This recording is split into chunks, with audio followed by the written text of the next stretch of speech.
Welcome all this evening to the 17th of April 2023 Council meeting. I will now open the meeting at 7:02 and I will now pass you on to the Chief Executive Officer, Ms Alison Beckwith, who will read out the council formalities. Thank you, Mayor. Welcome everyone. My name is Alison Beckwith and I'm the Chief Executive Officer. Tonight's meeting is being held in accordance with the provisions of Council's governance rules and the Local Government Act 2020. The meeting is being live streamed via Council's website and Facebook pages. The live stream is not interactive. Any comments or private messages directed to us while the stream is live will not be presented to the councillor group and will have no bearing on tonight's meeting. Council's request to speak methods continue to allow participation of our residents without them having to attend meetings in person. I'll just go over some rules for our participation. Please note that any public questions submitted to tonight's council meeting will be read out by a member of the executive leadership team and a verbal response will be provided. Questions and responses will also be included in the minutes following tonight's meeting. Council does not accept questions as part of the request to speak process, and no statement may be derogatory, defamatory or directed to an individual councillor, member of staff, ratepayer or member of the public. Please note a 2-minute time limit does apply to all requests to speak. The timer will be used and a warning will sound at the 1.5-minute mark, and officers will sum up if they are reading out a statement on behalf of a resident, and I remind those speaking tonight to start to sum up for the last 30 seconds. We ask that members of the gallery please check their phones and ensure that it's either switched off or on silent to avoid disruptions to our meeting. I also ask that if any members of the public gallery depart the chamber while the meeting is still in progress, we please ask that you not hold conversations with others just outside in the foyer. The noise from the foyer does actually impact on our live stream, so I do thank you in advance for that. I'll now introduce you to the councillors that are in attendance at tonight's meeting, and I'll start to my left. I have the Deputy Mayor Councillor Alida McKern, Councillor Tom Melican, and Councillor Peter de Morales. And to my right, and Councillor Alison Champion, sorry. I couldn't see you behind the screen, sorry. And to my right, I have the Mayor Councillor Peter Castaldo, Councillor Rick Garotti, Councillor Elizabeth Neely and Councillor Mark Di Pasquale. This evening we are also joined by the executive team of Council, Mark Gilio, Director of Corporate Services, Darren Bennett, Director of Assets and City Services, Natasha Swan, Director of City Development, and Kath Brackett, Director of Community Wellbeing. Also supporting the councillors tonight are members of the governance team, our IT team, and our JETS team, coordinating our live stream. We thank you for participating in tonight's meeting. Thank you, Mayor. Thank you. I'll begin with the acknowledgement of the traditional custodians. Our meeting is being held on the traditional land of the Wurundjeri Woi-wurrung people, and on behalf of Banyule City Council, I wish to acknowledge them as the traditional custodians. I would also like to pay my respects to the Wurundjeri Woi-wurrung elders, past, present and emerging, and to acknowledge other Aboriginal and Torres Strait Island elders joining us today. Our inclusive Banyule statement I will next read. Council is committed to the values, diversity within our community. I will now read out the Banyule's diversity statement that demonstrates our commitment. Our community is made up of diverse cultures, beliefs, abilities, bodies, sexualities, ages and genders. We are committed to access, equity, participation and rights for everyone. Principles which empower, foster harmony and increase the well-being of an inclusive community. We now move on to apologies and leave of absence. We have one councillor. I note that we have an apology from Fiona Mitsonikos this evening. And we have one leave of absence. Councillors, I note that Councillor Demolaros is seeking a leave of absence from Council. Council Council, it is important for you to note that Council must accept any reasonable request for leave under the Local Government Act 2020. Councillor Demolaros, I note you will need to declare a material conflict of interest regarding this leave of absence and to leave the chamber before the vote. I'm now seeking a motion. Yes. I do.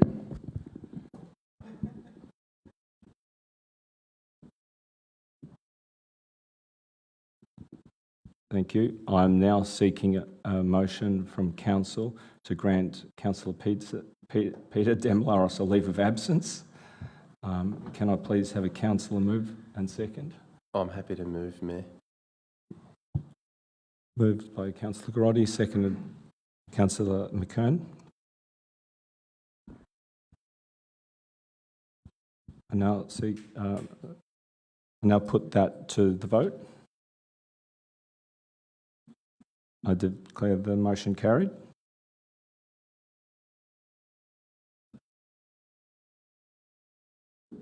I've never had one of those before. I'm a bit confused. Now, confirmation of minutes for the ordinary meeting of Council held on the 20th of March 2023. Can I please have a councillor to move and second? Moved Councillor Garotti, seconded by Councillor Neely. I now put the motion. All those in favour?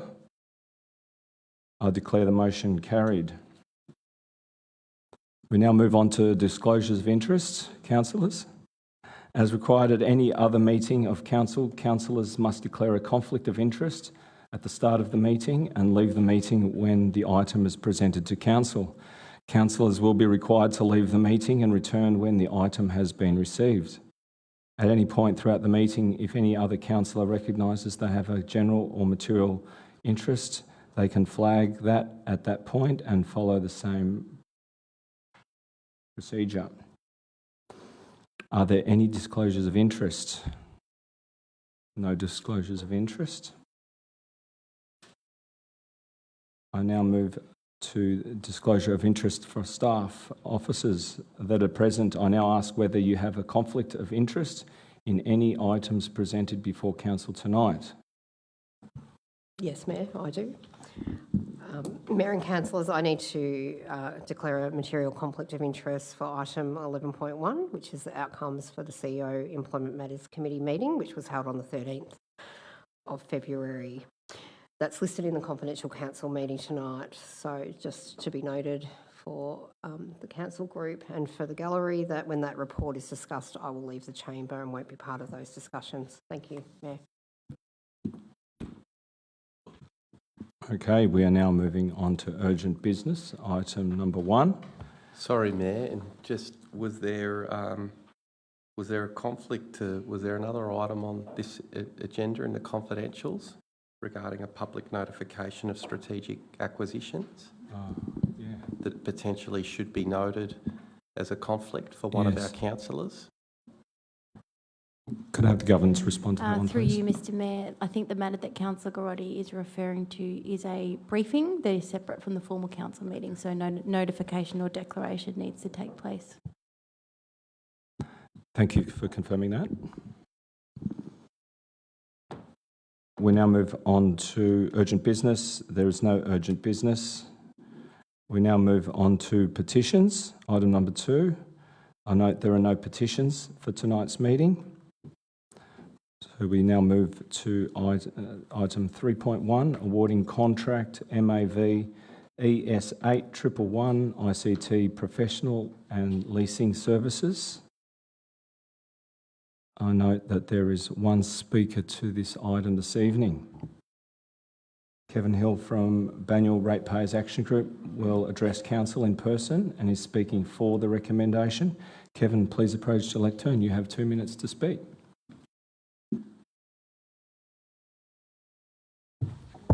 Thank you, Mayor, and good evening, councillors. Look, the first thing I want to say is that Banyule Ratepayers Action Group is pretty impressed with the decision that's been taken to implement this contract. We think it goes to saving some overhead costs in terms of EFT growth. and that's something that Banyule Ratepayers Action Group has been banging the lid about for quite a while. We'd like to see how this plays out over time. And as a reasonable request, would it be possible in the quarterly financial results to actually see the savings as they accumulate from the implementation of this contract? Just a couple of questions. We're curious to know why the report did not advise us about the breakdown in the contract between hardware, software and consultancy. We're also unsure of the methodology that was used in determining the outcomes. We suspect that you used some sort of price quality method, but we don't know which one, and that would be intriguing to know. I know that there are confidential issues in terms of weighting and what have you, but it would help if we knew what the weighting of price alone was and how many consultancy hours are involved in this contract. The other curious thing is that MAV has won this, and there are at least, has organised the contract, but there are at least 2 other suppliers that council could rely upon, and we're not quite sure whether they have disappeared into the background forever or whether they still participate in providing tenders to council for consideration. But overall, great approach, and we appreciate the progress. Thank you. Thank you, Mr Hill. You had a few questions there. Would the Director for Corporate Services perhaps like to respond to some that you can this evening?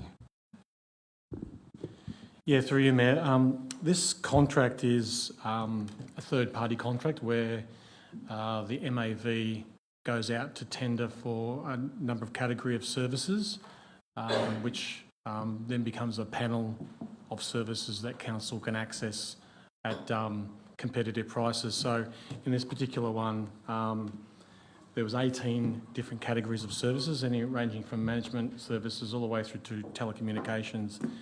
Out of this contract, council typically spends their money on our security and managed security services and replacement of our hardware like laptops, etc. So they're the 2 main categories. But it was a tender run by the MAV with participating councils who are party to the head agreement, and allows us councils and other councils to participate to go to those vendors, and there was quite a few of them. I think there was around about 35 or 36 different vendors on that supply panel, and then could also attract further savings by accessing through a request for quote process to further find savings in competitive prices amongst those categories and those vendors. So it's not like a normal tender where you're awarding a contract to a specific vendor for a specific product or services. This is a panel that we have access to at really, really competitive prices. Thank you. Thanks. Councillors, there is an officer report before you as set out on the agenda papers, but is there an amendment to that? Yeah, thank you, Mayor. I think there was an amendment, but I was hoping, that has been emailed through, the council award the head agreement of panel suppliers for contract number MAV ES8 1111 with the rest as is. So moved. Do we have a seconder? Councillor De Moralos. As mover, would you like to speak to the item? Yeah, thank you, Mayor. I will. And it's quite fascinating that our speaker raised many of the questions that I, in fact, raised with the Director of Corporate Services when this was presented to Council. So Council's not actually engaging in anything through this recommendation. Effectively, all Council is doing is saying that we will be part of a panel that the MAV has established, and we have access to those panel providers and panel pricing. But ultimately, in the case of the 2 services, so one's for ICT security and the other one is for laptops and ICT hardware, the council will have to run a request for quote process where they'll get the pricing from the panel, but they'll also be able to compare that to other options. And I note the Speaker mentioned that there may be other options out in the market, and I would certainly encourage that Speaker to pass on those details to the Corporate Services Director so that when those services are gone out for quote, Council optimises its financial return. So this means there aren't any savings to be achieved at this point in time to be reported on until those requests for quote processes are run, and hopefully good pricing is secured for Council on behalf of the community. But with those matters clarified, I think it's very positive that we are participating in MAV tender panels, and it's one of the benefits that we get from our membership of the MAV. The other big membership being participation in their statewide insurance scheme for all the member councils. So MAV comes at a cost of about $90,000 a year per annum for this council. But in terms of the opportunity for the insurance, and then in terms of the opportunity to participate in these sorts of panels, where the MAV has run an extensive process and has got some really good pricing that's available, we think this is a very good value outcome for the community. So very happy to put this forward to recommendation to the council. Thank you, Mayor. Thank you. Would the seconder like to speak to the item? Any other councillor? No. I now then put the motion. All those in favour? I declare the motion carried. We're now moving on to item 3.2, award of contract number 1244, 2022, implementation of Microsoft Azure middleware platform. There are no speakers to this item. Councillors, there is an officer's report before you set out on the agenda papers. I'm now calling for a motion. Do we have a mover? Councillor De Molaros, second. Do we have a seconder? Councillor Garotti. As mover, Councillor De Molaros, would you like to speak to the item? Yeah, thank you, Mayor. Just quickly to just touch on, well, this is another one of those award of contracts. Again, it's for $1 million, so it's not small. It is a bit of money, but it's important to note that this is something that's going to hopefully bring us an integration between the systems here at Council and further that efficiency throughout the system. And yeah, it'll be good to see it implemented over the year and see how it goes. So, thank you. Thank you, Councillor. Seconder, would you like to speak? Any other councillor? No. I now then put the motion. All those in favour? I declare the motion carried. We're now moving on to item 3.3, awarding of contract 1234, 2022, provision of panel for coaching, facilitation, capability and compliance. There are no speakers to this item. Councillors, there is an officer report before you as set out in the agenda papers. I'm now calling for a motion. Is there a mover? Councillor Garotti, seconder. Councillor De Molaros. As mover, would you like to speak to the item? Yeah, thank you, Mayor. Just to note, and it's not in the recommendation, but the expected spend is $1 million over the 5 years, according to Director of Corporate Services. That's why it's come to Council, because the items that are over $1 million are above the CEO's delegation. So just worth noting that, I believe, but otherwise happy to endorse. Thank you. Seconder. Any other councillor? No. Then now put the motion. All those in favour? I declare the motion carried. We're now moving on to item number 3.4, councillor professional development opportunities. There are no speakers to this item. Councillors, there is an officer report before you as set out on the agenda papers. I'm now calling for a motion. Mayor, if I Councillor may Garotti. just interrupt there and just offer a alternate recommendation or a new point Would- 2, please. We've already got a mover, Councillor Garotti. If you'd like to move an amendment, would you like to raise that with us? Councillor De Pasquale? Yes, To the Mayor, so I mover. believe now I'll be raising the amendment with the councillor who has moved Yes. and seeing whether he thinks it's appropriate. New point 2, that any expenses for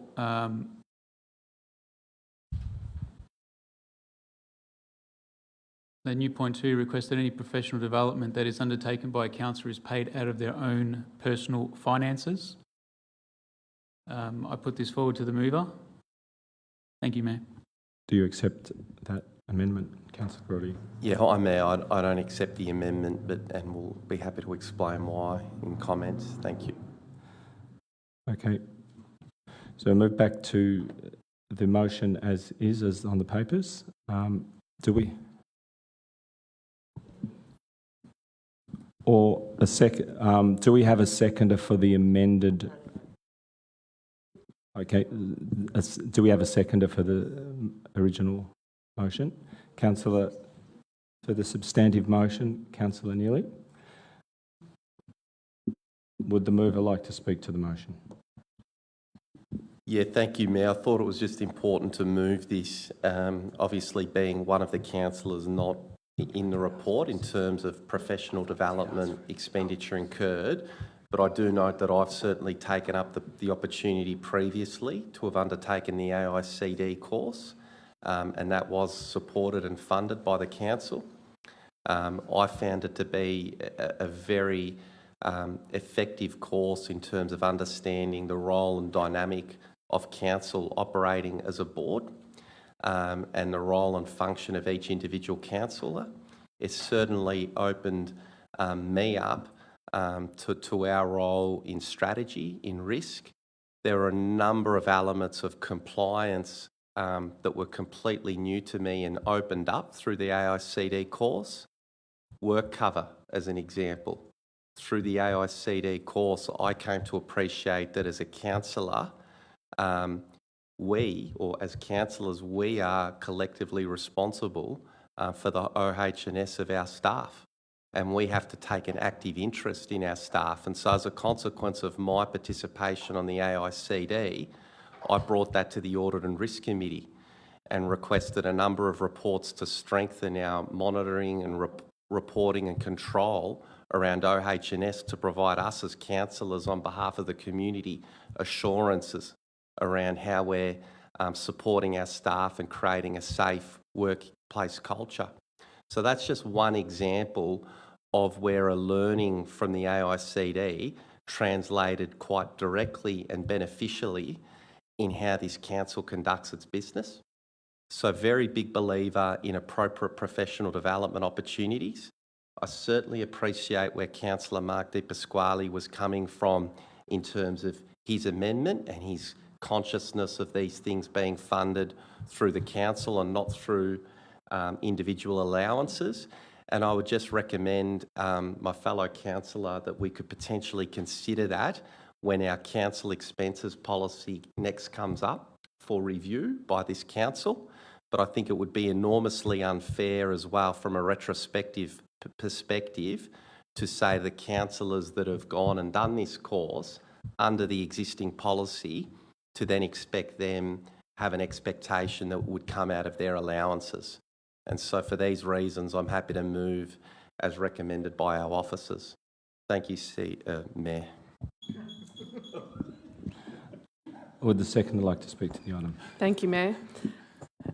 I'm not thinking just of in terms of one course. I believe that leaders in the community need to be lifelong learners, and enhancing skills and knowledge helps every person to make informed decisions. Any person who is an Australian citizen, the age of 18, can run for council.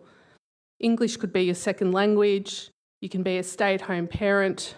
You can be a tradie. You can be single. You can have a few degrees. Which is why these professional development opportunities support any person who is willing to run. And councillors need to learn not only to read the agendas, which I know a lot of the community are reading and they're coming here tonight informed, but we also need to know what to look for in the report, what are the warning signs. And As per the current agenda tonight, there's some jargon-heavy contract reports, action plans, feasibility studies, audit and risk. And to read, interpret and question things, you need those foundations in financial literacy. The AICD course, which I'm proud to say I'm a graduate of, reiterated and highlighted to me what my responsibilities are as a councillor and as a committee delegate on audit and risk. So councillors are entrusted by the community to represent them, and to ensure that this, we need to be equipped with skills to ensure that council is providing good governance and has a sustainable future. Thank you, Mayor. Thank you. Councillor McKern? Thank you, Mr Mayor. I think Councillors Neely and Garotti have gone a long way to explaining what makes a good government councillor and the type of training you need, and also the type of interest in professional development. To this end, the role of a councillor is quite complex. It requires the ability to address competing and conflicting interests over an enormous catalogue of subject matter that councillors are required to understand and competently address, competently being the operative word. And that's why we undertake professional development. I might just say, for the benefit of everyone, that the MAV, which is our local government peak body, strongly encourages councillors to undertake professional development, to upskill, liaise with councillor peers and stay up to date on local government issues. It's of benefit to our community that we do that. And the other thing I'll point out is that while course costs may be covered by the council, councillors are still giving up their own time, their professional work time to do these courses. That is not covered.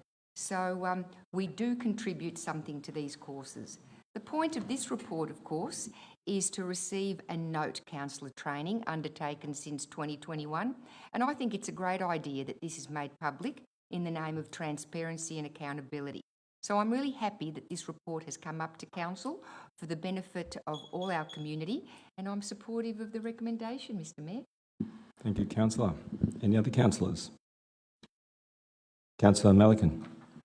Yeah, I'd endorse all those comments as well. I didn't want to speak on this, didn't move or second it, but I'd just say that the AICD course is tailored for local government, and the normal course is based around the corporate laws, whereas the course that is presented to council is based around the Local Government Act.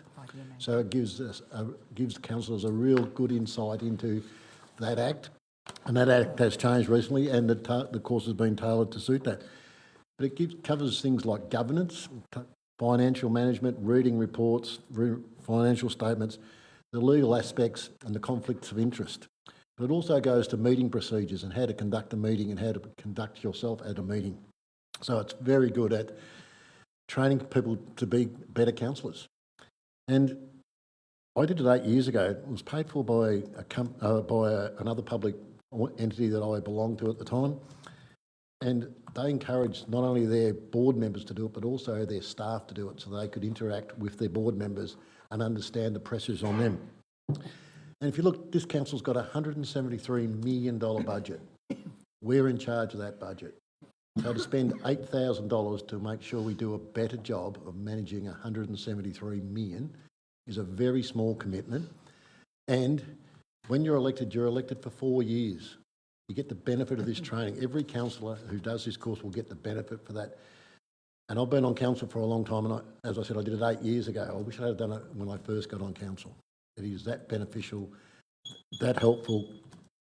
And as Councillor McKern says, it's $8,000, but it's an enormous amount of time to commit to this course. You need to do an assignment and you need to sit an exam. That's is very, very difficult to pass. It's not an easy course. You don't just sit there and listen. So I'd encourage all councillors to do this, and to then turn around and say that I think councillors should pay for it out of their own money, I think is an insult to people on this council. Thank you, councillor. Councillor De Pasquale. Thank you, Mayor. Yes, my intent tonight to draw attention to the costs of courses, development, etc. is one that I've wanted to highlight for some time now. Courses and further training is getting quite exorbitant of late. And what it does detract from the position that councillors are elected, possibly elected to do. We're here for 4 years, we're elected by our community. You don't have to have any special training to put yourself as a candidate, to run for council elections. You pop your name in, you pay your fee, you have a 250-word blurb, and the community can vote for you, and you can become a councillor. Now, I'm actually conflicted by councillor professional development, because councillors, in my opinion, shouldn't be professionals. They're not professional councillors. We're not professional politicians. We're not working for the council. We're not bureaucrats or officers of the council. We are here to listen to and serve the community who have voted us in, and also those who haven't voted for us too. And these types of courses, they can detract from the essential purpose of being there at the grassroots by a councillor listening to the community. It sort of puts the person who has done and I do draw attention to the Australian Institute of Company Directors course being quite an exorbitant course, an $8,000 course. It sort of puts the person who has done that course in the shoes of a director, too high a position to understand exactly what the community member is going through, especially when that community member is frustrated. All very well for staff to go through it, all very well for councillors to go through it. Their ambition is to run for local or for state government or become a professional politician, no problem. But other than that, just bureaucrats rather than councillors. Thank you. Thank you, councillor. Any other councillors wish to speak to the item? No? I will then. As an important action to improve workplaces' performance is an ongoing investment in training and development. I fully support that. I take my role on this council with the utmost seriousness and have so over the last 7 years. As a councillor, undertaking a range of courses, recently completing the AICD course and graduating in 2022. It was a very significant undertaking, but I believe it is an essential education to fully understand the role of a councillor and or the role requiring you to act as an equivalent of a board member. I believe that it is a valuable and important that it should be mandatory for all councillors. I now believe I can represent my community in a far better way, and I would recommend anyone that is yet to do the course to take up the opportunity. I had no idea how much I didn't know until I did this course. The investment in time and money is certainly worth it, and it delivers for the community. With that, I now put the motion. All those in favour? I declare the motion carried. All those against? I declare the motion carried.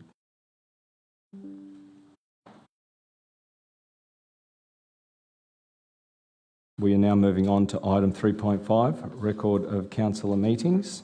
There is one speaker on this item this evening. Roger Fife will address council in person and is speaking against the recommendation. Roger, please approach lectern. You have 2 minutes to speak.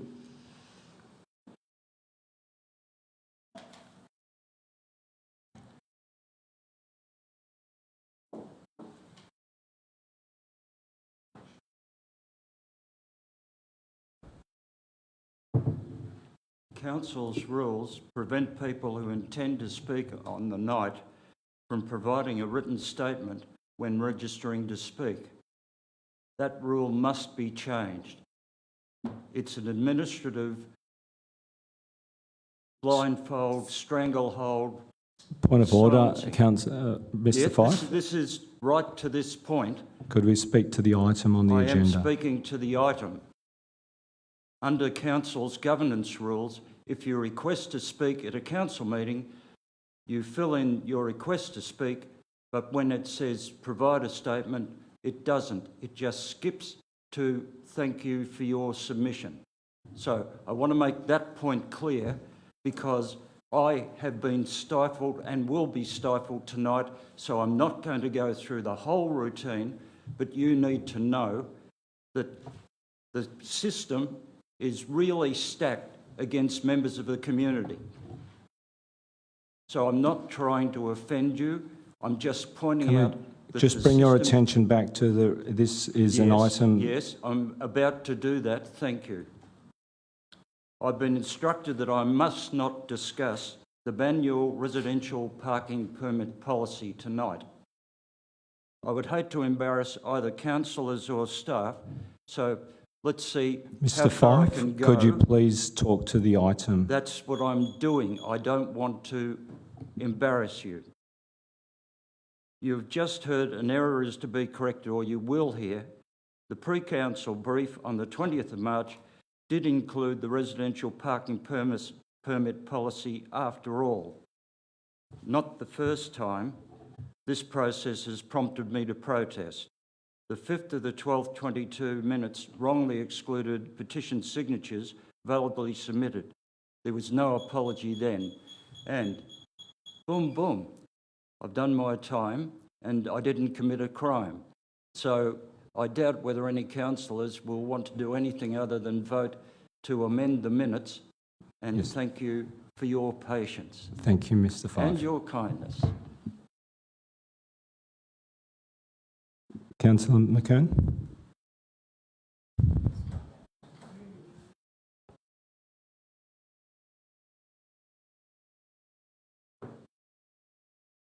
Yes. Do you have a question for an officer, Councillor McKern?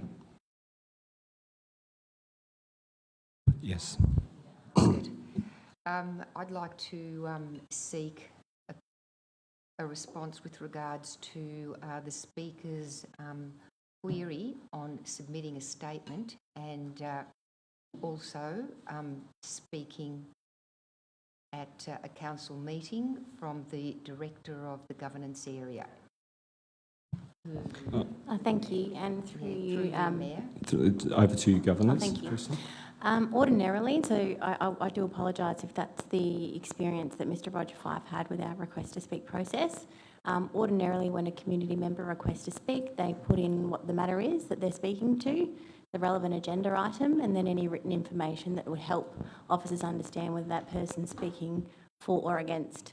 And unfortunately, we didn't get that from you directly. We got an email, and so we liaised with you this morning about the request to speak process. Right, so is an apology due?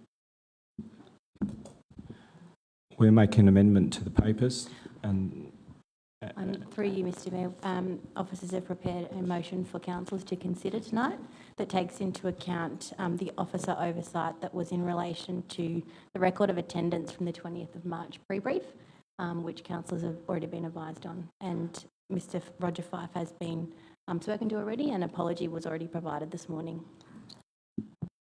thank you. Do we have a mover? Councillor Grotti?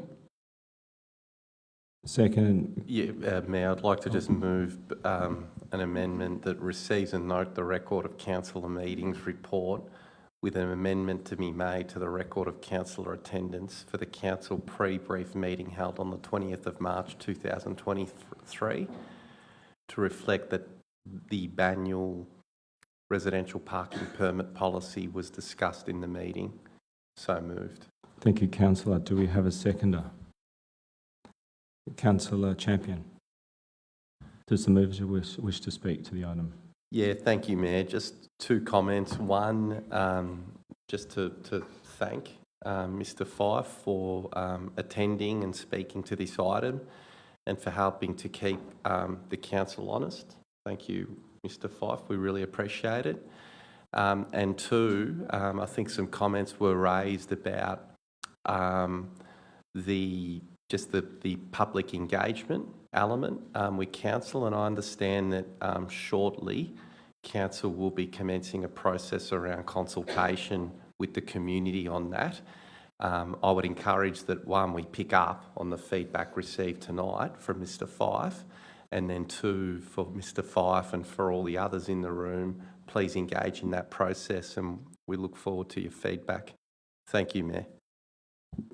Thank you. Would the second like to speak to them? Any other councillor? No. With that, I now put the motion. All those in favour? I declare the motion carried. We're now moving on to item 4.1, minutes from the Audit and Risk Committee meeting held on the 24th of March 2023. There is one speaker on this item. Kevin Hill from Banyule Ratepayers Action Group will address Council in person and is speaking for the recommendation. Kevin, please approach the lectern. You have 2 minutes to speak. Thank you, Mayor and Councillors. That's regrettable. I could talk on this for an hour, but firstly, I'd like to compliment the Council and congratulate the progress that's been made over the last 3 years in furnishing us with meaningful and fulsome minutes of the various meetings.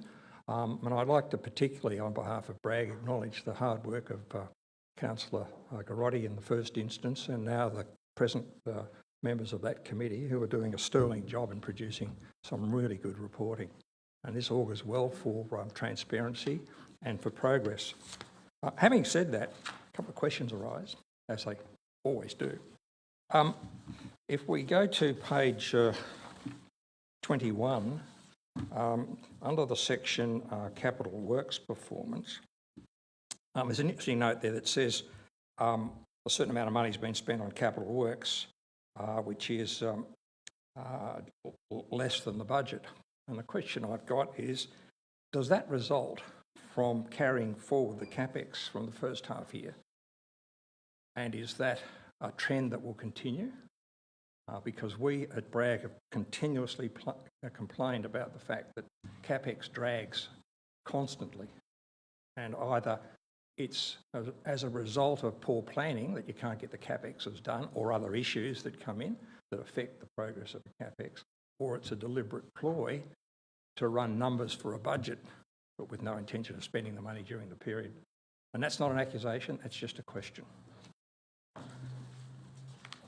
Second question has, again on page 22, if my glasses are correct, I note, second paragraph, the Council's cash position is stable. However, this will continue to be monitored. That's of concern, and we at Bragg thought it would be. And in the next, in the paragraph 4, we note that the impact on capital reserves has actually been cited as having to do with a reduction in revenue earned from leisure services such as Watermark. And it goes on to say that your pre-COVID expectations have not returned due to changes in behaviour from local residents and user groups. The question is, could someone please elaborate what that behaviour change has been, quantify it, and tell us whether that behaviour is now permanent, temporary or otherwise? And that would be really appreciated. And finally, just a question about the capital assets of the Council of its buildings. Does Council have a building maintenance plan strategy? Who implements that? And who monitors and supervises and project manages the actual maintenance plan? Thank you. Thank you, Mr Hill. I think we've got 3 clear questions there. I'll throw over to Director for Assets and City Services on CapEx drag and building maintenance. Thank you, Darren. Thank you. Through you, Mayor. The intention is when we set the capital works budget is definitely to deliver the projects that have been identified within that budget. There has been some significant challenges over the last few years in relation to delivering that budget. Obviously, COVID has had a big impact in terms of contractor availability and costs associated with some of the works that we were planning to deliver. And that has subsequently meant that a number of projects have been carried forward. However, we are looking to deliver a good portion of the capital program this year, and I think under the circumstances I'm very, very happy with how we are delivering against our program. In relation to the,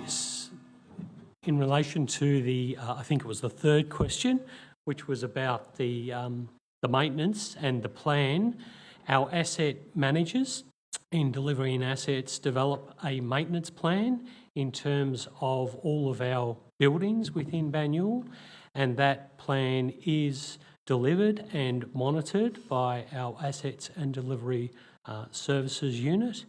and that's frequently reported up through executive and to the council. Thank you. Thank you, Council Officer. I'll now put over to the Director for Community Wellbeing on the return from Watermark and other leisure centres to answer that question, please. Thank you, Chair. I can just answer it very broadly. So when that report was presented to the Audit and Risk Committee, we didn't have the participation returns in some areas of the business. So some areas like Learn to Swim have been growing and almost back to pre-COVID, and in fact exceeding it in some of our centres. And some of the other programs in our health and fitness area haven't come back as quickly as we might have hoped. But in the last few months, we've seen a much more confidence in the community coming back to classes, so we're hoping to see an upkick in participation and returns in the next quarter. Thank you. We've got one further question. Councillor Garotti. Yeah, thank you, Mayor. It's just probably a standing question now that I'll be asking of just the attendees of the Audit and Risk Committee on behalf of Council. But were there any matters raised at the Audit and Risk Committee that should be brought to the attention of this Council and by extension to our community? I might ask that of Councillor Neely. Thank you. Thank you, Councillor Garotti. Well, Community Rep Kevin Hill mentioned the main concern was the underlying result not trending in the right direction, and the fact that COVID is still impacting forecasts. So everything, Kevin Hill asked for exact forecasting. Things are still getting back to normal. There is a reduction in revenue, as we know, based on pre-COVID figures, and we need to monitor this particularly with leisure services. So there were other changes in behaviour that we discussed in the meeting, like there are less parking infringements, there's less construction happening, and there's less building permit applications. So they were the main concerns, and I'm rest assured that Council is monitoring this going forward. Thank you, Councillor. There is now an officer report before you as set out on the agenda papers. I will be calling for a motion. Do we have a mover? Councillor De Moraes, seconded by Councillor Neely. As mover, would you like to speak to the item? Yes, thank you, Mayor. No dongs now, hopefully. Just quickly, so thank you to the Speaker, because there was definitely some things raised there which were important and were raised inside the committee, especially around the optimism of the budget. I believe Council went into this financial year quite optimistic on the turnaround after COVID, and the budget quite reflected that, especially around the leisure centres and things like that. And as it's panned out, it definitely has shown that the habits have changed. And it may not just be leisure centres, but there are other aspects within Council where behaviour has changed. And I believe that now officers have gone back and reflected on that and now looked at the future budget and tried to readjust it as well. As we know, budget's always a bit of a guesswork, especially after such a massive pandemic. So firstly, thank you to the Speaker, but also thank you to officers for their hard work, especially over the last year. As a councillor and as a member of the Audit and Risk, I feel like we have been well and truly informed along the way of what's happening. I don't feel like there's been anything that's sprung out at us and we've been like, what is going on? We've been quite well taken along on the journey, so that's very important. From the Audit and Risk, just some quick things. So it was good to see the draft fraud policy come up. Again, that's come up this year. There's been a couple of amendments recommended for officers to go and get some advice around them. We had the internal audit reports come through, which were all looking good. Our new internal auditor Pitcher and Partners has provided us our 12 and 36-month audit plan after starting with us in September. So that was good. And and we received our quarterly financial management report. Again, nothing big has come out of the Audit and Risk, which is, as Councillor Garotti has asked. And it looks like council's on track to having a good audit and risk side of things. Definitely from the risk point of view, council's changed a lot since I first got on audit and risk with Councillor Garotti. He's made a significant improvement in risk along the years. So thank you. And yeah, thank you, Chair. Thank you, Councillor. Would the seconder like to speak to the item? Thank you, Mayor. Just to add to Councillor Di Morellos, the committee also requests each directorate to provide an update at each meeting. And at the March meeting, the committee received an informative presentation from the Director of Community Wellbeing on maternal and child health services. And it was a pleasing insight to the committee that wishes to advise Council it took great comfort in knowing the level of service and high regard across the sector attributed to Banyule. So it was a productive meeting, and Council has provided assurance to the independent members and the councillor representatives. Thank you, Mayor. Thank you. Do we have any other speakers? Councillor Garotti? Yeah, thank you, Mayor. Just a couple of brief points. One, just procedurally, our Speaker, in providing comments, did ask a number of questions of the Council and of officers. And I just want to point out that it's terrific that our officers have been able to respond this evening, but the community expectation should not be that officers are always able to respond on the night, and there may be appropriate at times to take them on notice and to provide the written response back. So I just want to set that expectation back with our community and our gallery. Just picking up on some of the discussion around council budget and financial performance, it's not the responsibility of the Audit and Risk Committee to monitor that. They may like to think that they have an input in that, but that's the council responsibility with the chief executive, and we do get a quarterly report that comes back to the council and to this community, and that's how we monitor the finances of what's going on. And then the third point was there was a query raised around asset planning and who approved it and getting visibility on that. Just picking up, Director, that we did have an asset plan, one of our 5 major plans that are approved by the council. And so I would certainly commend our Speaker to have a look at the asset plan and, get stuck into that. Thank you, Mayor. Any other councillor? No. I now then put the motion. All those in favour? I declare the motion carried.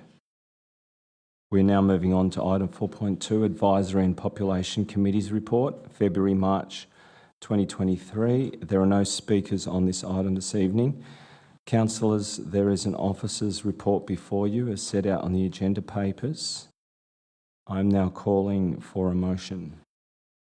We have a mover, Councillor McKern, and second.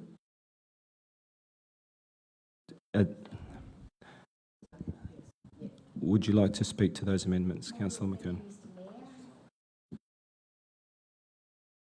To 7.A, that Council does not intend for individual volunteers to be charged the full amount of a ticket for the Banyule Volunteer Celebration. However, note that volunteers and not-for-profit organisations would be expected to make a small contribution, currently set at $10 for their ticket towards the ticket for the event. And I'm happy to speak to that in a moment. Thanks, Mr Mayor. Is there a seconder? Councillor Melican. Would the mover like to speak to the item? Thank you, Mr Mayor. Advisory committees, as we know, are made up of community members, councillors and council staff. Each advisory committee represents an important opportunity for community members to contribute to issues, strategic planning and recommendations to this council. Now, I note with interest in the report that there are 3 of our advisory committees putting up recommendations. The point, of course, of this report is to note the meeting minutes and reports. And it is interesting to observe that of the 7 advisory committees we have, 3, as I mentioned, are putting up recommendations for this council's consideration. I'd like it noted that I would like to see recommendations being regularly submitted to council by all our advisory committees. It's important that the advisory committee meetings are much more than information dissemination sessions, Mr Mayor, but that participants are discussing issues with the purpose of making recommendations to Council for decision making. So there are a couple of points that came out for me. One was the recommendation by the Banyule Environment and Climate Action Committee, and it's putting up the opportunity to pursue an ICLEI membership, which may be of interest to our gallery tonight, Mr Mayor. It is the International Council for Local Environment Initiatives that was established by the United Nations. And it's all about sustainable urban development. Membership is about 3,500, and we're looking at a 1-year trial. And what would it give us? A role in networking with cities around the world that are committed to advocacy for a sustainable future. It also opens the door to resources in this space. And before I run out of time, Mr Mayor, I would just like to talk to this ticket fee. Now, I know it was a point of contention with one of our advisory committees. It was the Age Friendly Committee. However, what we have observed is that by not charging a nominal fee for council events, it does actually reduce attendances. So whilst a $10 fee might be charged, that is to guarantee attendance. A $10 fee is not representative of what it actually costs for a ticket. To actually resource it is more like 100 or more. So I think there are some good recommendations, Mr Mayor, coming up to Council, and we look forward to hearing more about those. Thank you, Councillor. Would the second like to speak to the item?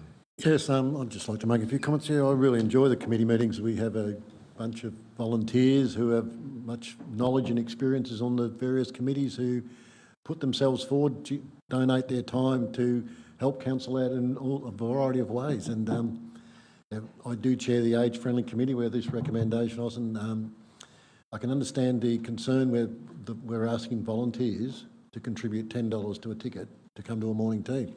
But as Councillor McKern said, then when it was for free, people would book and then not bother turning up. And I remember having a volunteers function next door, and there was people that were trying to get tickets, and it was fully booked out. And we walked in, there was 3 tables sitting there completely empty because, for whatever reason, the group that had booked that table decided not to turn up because they had no commitment to the function or the event. And that's when this council made the decision that if people had paid $10, they were much more committed and much more likely to attend. And that's proved to be correct. So I can understand the concern that I'm a volunteer, I'm on this committee, why am I paying $10 to commit this? That is a valid and perfectly reasonable argument. But it's also reasonable to expect people that do commit to come to these functions will attend. And if you actually look at the process, if they work for a volunteer organisations, the volunteer organisations can commit to paying for their members to attend.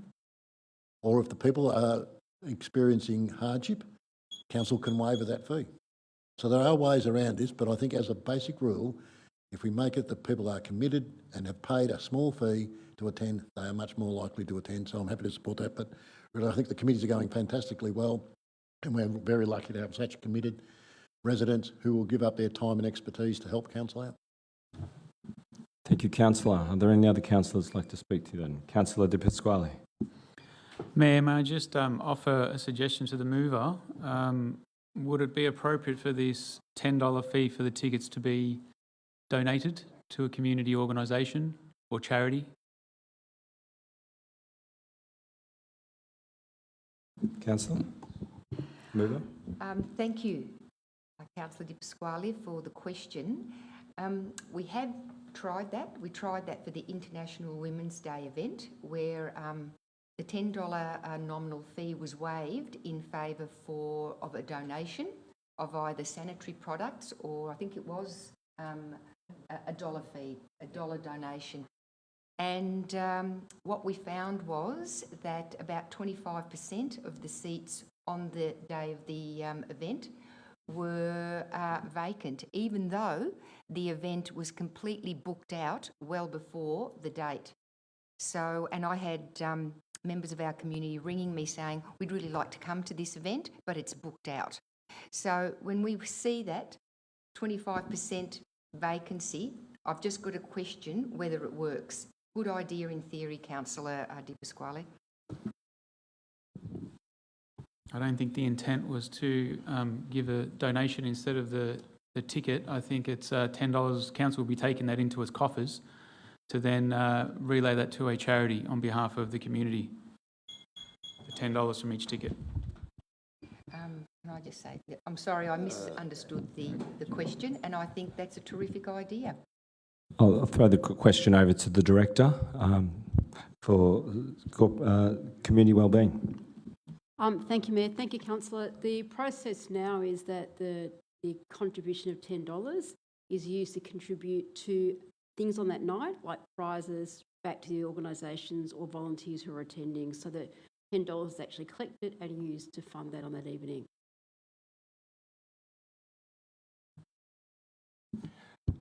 Do any other councillors wish to speak to the item? Councillor Garotti. Yeah, thank you, Mayor. Just a point to say, look, there's been some good conversation around what to do about the volunteer event and also the community ball. And I've had members of the community as well come to me with some suggestions and ideas. I think we can go away and have a look at this, but very good conversation. Thank you, Mayor. Any other councillors? No? Then I will now put this motion. All those in favour? I declare the motion carried. We're now moving on to item 4.3, development of an Aboriginal action plan. There is one speaker on this item. Uncle Charles Pakana will address council in person and is speaking for the recommendation. Uncle Charles, please approach the lectern. You have 2 minutes to speak. Thank you, Mr Mayor. First of all, I acknowledge that we are meeting today on the lands of the Wurundjeri Woiwurrung people, and I just wish to pay my respect to their elders, those past, those present, and those who will come in the future. Mr Mayor, councillors, in considering this proposal before you, I ask you to factor in 3 key points. The first is that the framework we are looking to adopt and utilise and detailed in the Victorian Aboriginal and Local Government Strategy has been developed by a number of highly regarded and highly respected Victorian First Nations people. People such as Arnie Esme Bamblett, who was the chair of the Aborigines Advancement League, Arnie Jill Gallagher, who was the former Victorian Treaty Advancement Commissioner, Jason Mifsud, who was the former Executive Director of Aboriginal Victoria, and Scott McCartney, who was the CEO of the Victorian-based Kinaway Aboriginal Chamber of Commerce. The second point is that moving from a RAP-based plan to a strategy as detailed in the Victorian Aboriginal Local Government Strategy has been discussed extensively within the RAP working group and has been agreed to by unanimous vote within that group. And finally, in contrast to reconciliation action plans, this strategy has been developed specifically to support alignment of the Victorian local government sector with the Victorian Aboriginal Affairs Framework, the Victorian Treaty Process, the Victorian Closing the Gap Implementation Plan, and the work of the Victorian-based Yuruk Justice Commission. Ultimately, with this strategy, we can and will develop an effective Aboriginal action plan that will deliver real benefits to the entire Banyule community. I thank Council for its time. Thank you. Are there any questions? No? Councillors, there is an officer report before you as set out in the agenda papers. I'm now calling for a mover. Councillor Neely, moved. Seconded, Councillor Delaros. Would the mover like to speak to the item? Thank you, Mayor, and thank you. Uncle Charles Pakana said what I was going to say in a much more eloquent way, but I just wanted to reiterate that this is a good opportunity to progress Council's reconciliation journey. And this report is about drawing on the new local government strategy, Aboriginal local government strategy. So this document will be tailored specifically to the Banyule community, and that addresses council services, it addresses council departments. And the best thing about it is that it is supporting self-determination, which means that we will work with our First Nations community to develop the Aboriginal strategy. And with the RAP that we currently have, it's a framework that is given and we work within it. So the best thing about this is it taps into all of the unique roles at council and the functions of local government. And there's no other organisation like local government, and that has such an impact really on all of the lives of our community and our residents. Thank you. Thank you, Councillor. Would the seconder like to speak? Yes, thank you, Mayor. Just briefly. Firstly, thank you to the Speaker. In the RAP committee, it's great to see how the group has come together around this, and having the two options really out in discussion inside that committee and being able to see it happen, and seeing how the whole committee come along on this journey and wanting to align Banyule along the line with Victorian local government strategy. So it's great to see this happen. I just want to raise that it's important to note that I know the RAP had finished in September, but there's still been a lot of work happening even in the meantime. And Zali Musad, our Indigenous First Nations lead, community wellbeing, she's done a lot of work in the back end of this time in getting this document up and ready, and also to the committee, because I know you've kept me busy and yourselves busy inside there, enough sub-working groups. But it's a big year, and I fully support this going forward. So thank you. Any other councillors? Councillor McKern. I too wish to thank our Speaker. Thank you very much, Uncle Charles. And of course, not to necessarily repeat what Councillors Neely and Councillor De Morelos have said. They're our two reps, of course, on the RAP Advisory Committee. But I do wish to acknowledge that this is a really special step. I did take the opportunity to have a look at the Victorian strategy, and I've got to say it's a really good read, and I recommend it to everyone. The Victorian strategy recognises the vital role that local councils play working with our traditional owners and providing services to Aboriginal Victorians. And what I like is the practical framework for shared decision-making and collaborative partnerships. As Councillor Neely mentioned, a new localised Aboriginal self-determination strategy that would align with this Victorian Aboriginal local government strategy is what we're looking to pursue. And I really like these pillars that such a framework would be based on: mutual control, shared power and decision-making, fairness, respect and trust. I ask you, shouldn't all communities work to these pillars? So I think this is a terrific step forward, and I am fully supportive, Mr Mayor. Thank you, Councillor. Councillor Melican. Yeah, I'd like to thank Uncle Charles as well. It's always fantastic to listen to you speak, or if we could speak as well. But the new plan, the RAP has served us well. I'd have to say that it's done its job to date, but we need to move on. And the action plan, I think, will be more of a full council approach and go right across the whole council, which is why we need to take this step. And it's a more localised approach. So I think that's what I read in the document.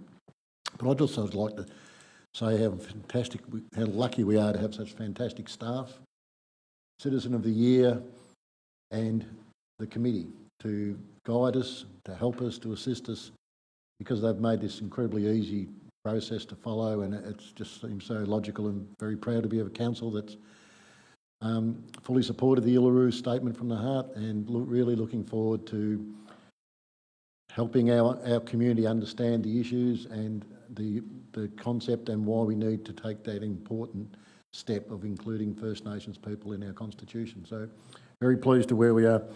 And as the other thing, as Charles pointed out, it's a benefit to all, this new process, and benefit to every resident of Banyule. So that's quite significant. But I'd also like to just acknowledge Reconciliation Banyule, because I've been on council for a while, and every time there's been an issue or a discussion, they've always turned up.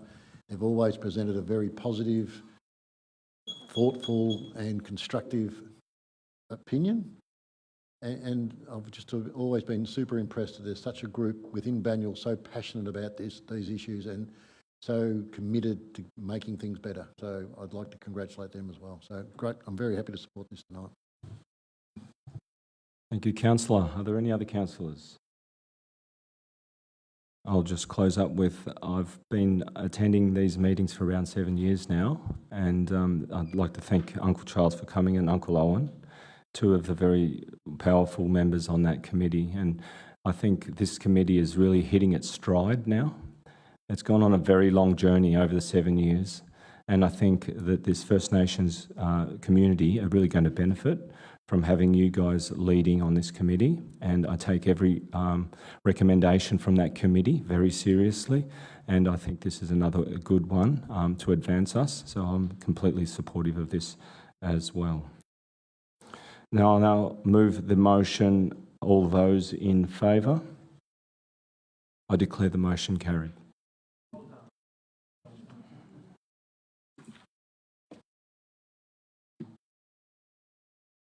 We're now moving on to item 4.4, community consultation, feedback recommendations for council consideration on budget 2023-27 and council plan 2021-25 year 3 actions.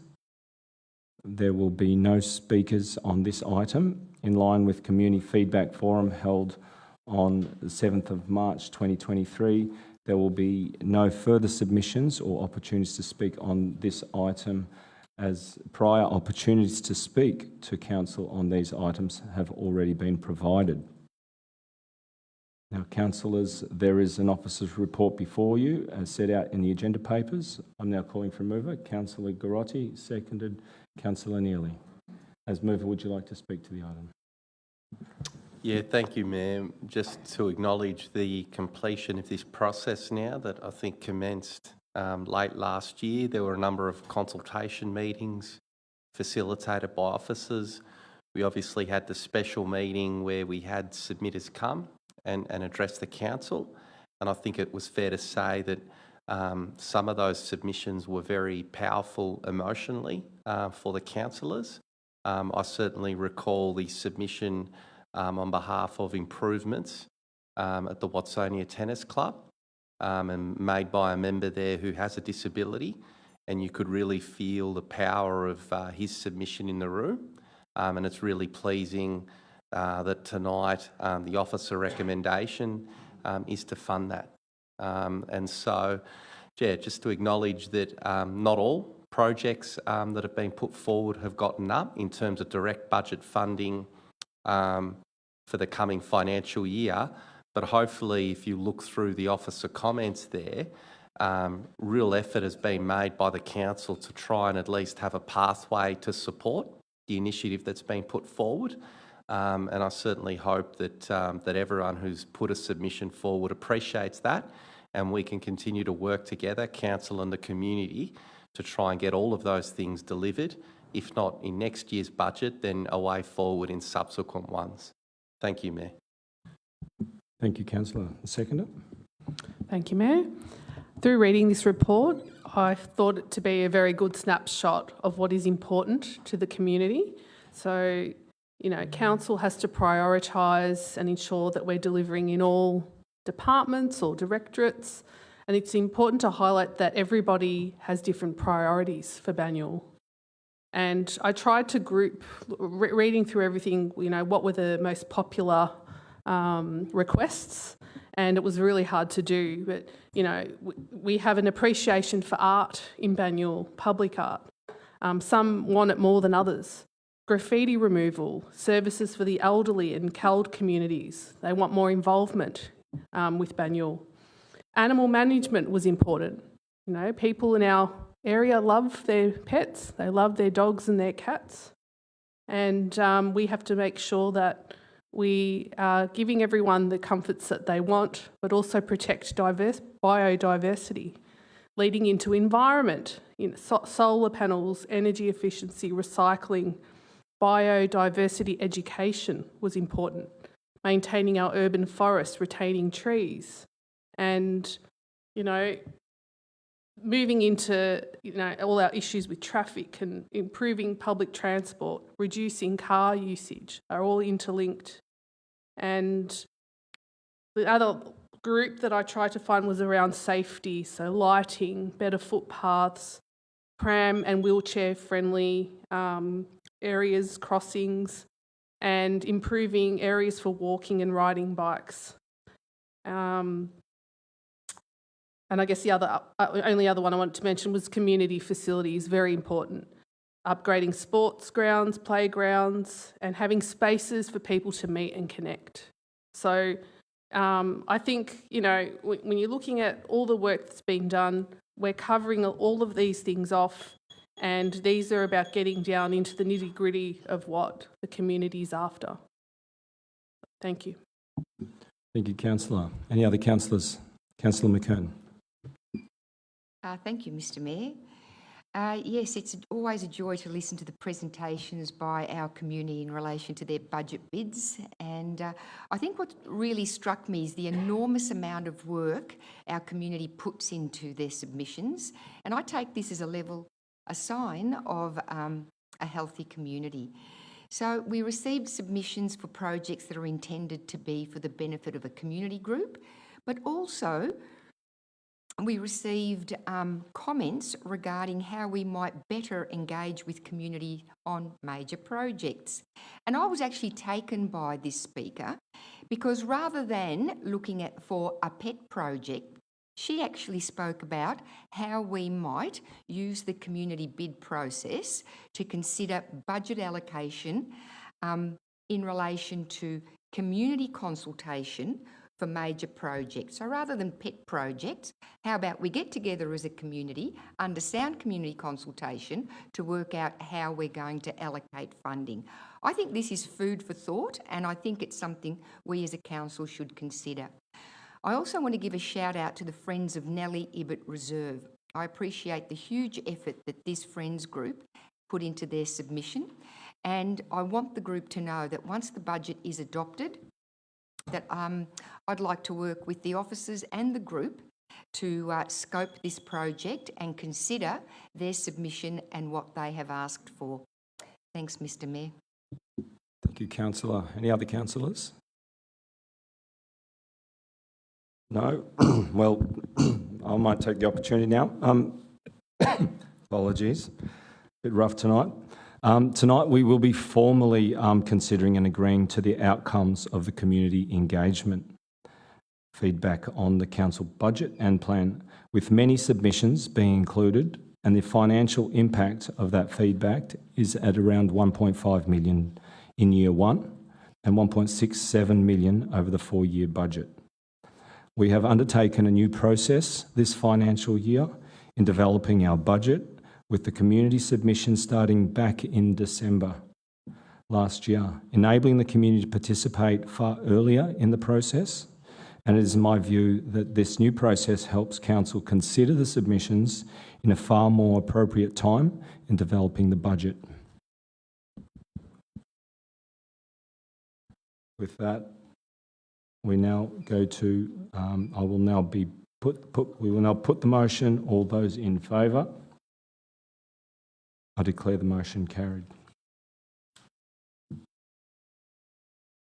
We now move on to item 6.1, Hurstbridge Rail Feasibility Study Implementation Plan. There is one speaker on this item, Alicia Curry, who will address Council in person and is speaking for the recommendation. Alicia, please approach the lectern. You have 2 minutes to speak.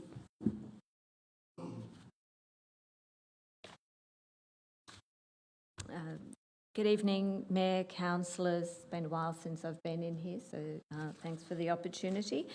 I want to speak about the Hurstbridge Rail Feasibility Study, and in particular in relation to the Rosanna McLeod spaces.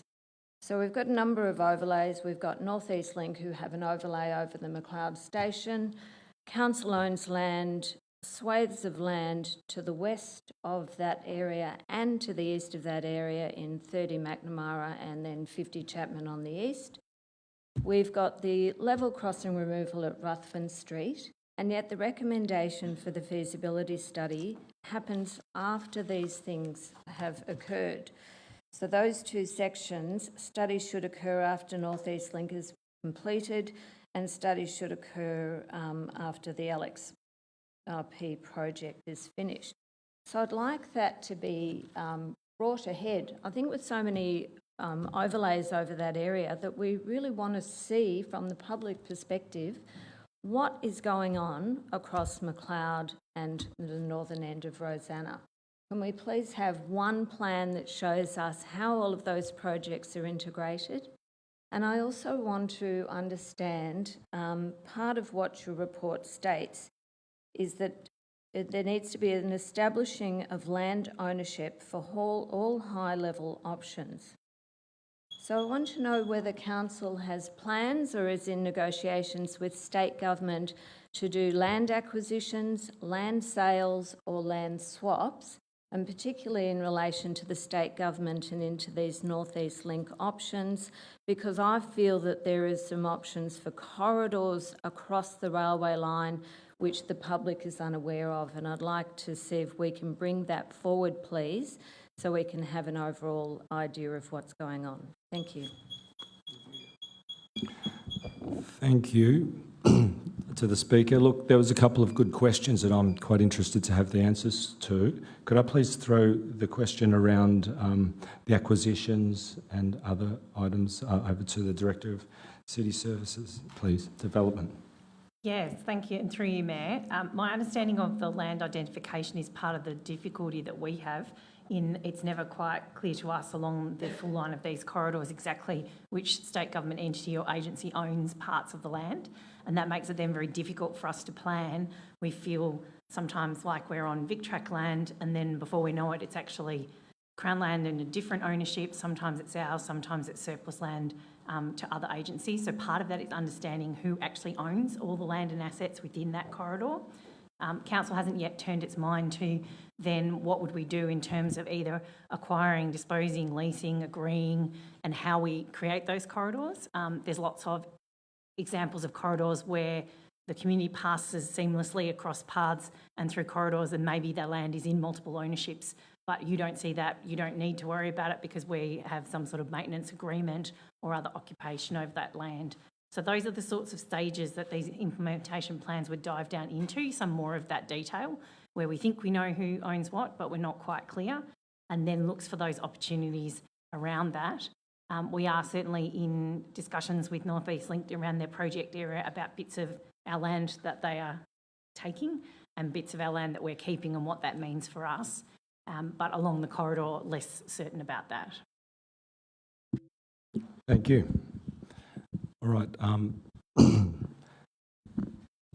We have a motion before us, as of the papers. Do we have a mover?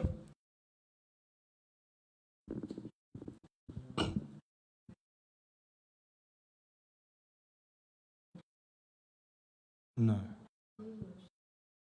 Would someone like to move the recommendation as is? Councillor Malikan, a seconder. Councillor Garotti. As mover, would you like to speak to the item? Yes, I would. I take the Speaker's point of view that there is a lot happening out there, and some of the priority projects for the department are the Ivanhoe to Heidelberg, which we certainly should be looking at, but also from Rosanna to McLeod, but then from McLeod to Watsonia, I think there's an opportunity there as well. But we need to ensure that we do plans on mostly their land. If they have different ideas, or different objectives, how will that work? And then we still don't fully understand what links will be built in an east-west direction as part of the North-East Link. So it's incredibly difficult for us to start doing those plans when we're not really sure how the North-East Link will impact some of those key links. But I have to say I'm being incredibly disappointed with when the Heidelberg to Rosanna section was done. There were some commitments made there that we would do a shared path the full length of that. that didn't happen, and as we found out later, it was, instead of being a $5 million project, it turned into a $28 million project because of the way the duplication had been done, and there was things done that made it practically impossible to connect that link through. So that was incredibly disappointing. I hope we don't have the same issues when they do the Reuben Street grade separations. We'll be working as hard as we can to make sure we get a much better outcome there. But the problem is that council have developed these plans, but then if we can't get the department to support it, they go nowhere. So our first responsibility, I think, is to work with the department to find out what their priorities are. And the big one that's missing is the fact that Vic Roads will not allow any cycling infrastructure on Heidelberg Road where it crosses the Darebin Creek. They did commit a few years ago to take a study about an alternate route to Heidelberg Road, which they've never done. And there's no safe way to cross the Darebin Creek if you're on a bike, or Heidelberg Road. So one of the major links within Banyule, and you could look at all the links into Banyule. There's nothing on Heidelberg Road. There's nothing on Burke Road North. There's nothing on Fitzsimmons Lane. There's no free, easy access into Banyule. And if you look at the stats, the number of people that use active transport in Banyule is well below the Melbourne average. And that's not because people don't want to ride bikes in Banyule. That's because we have failed to make it safe, and the state government, federal government have not assisted us at all. In some cases, worked against us. So this is important. It's going to go to the next year's budget, which bits we should do first, but I think we should be talking to the department to work out their priorities.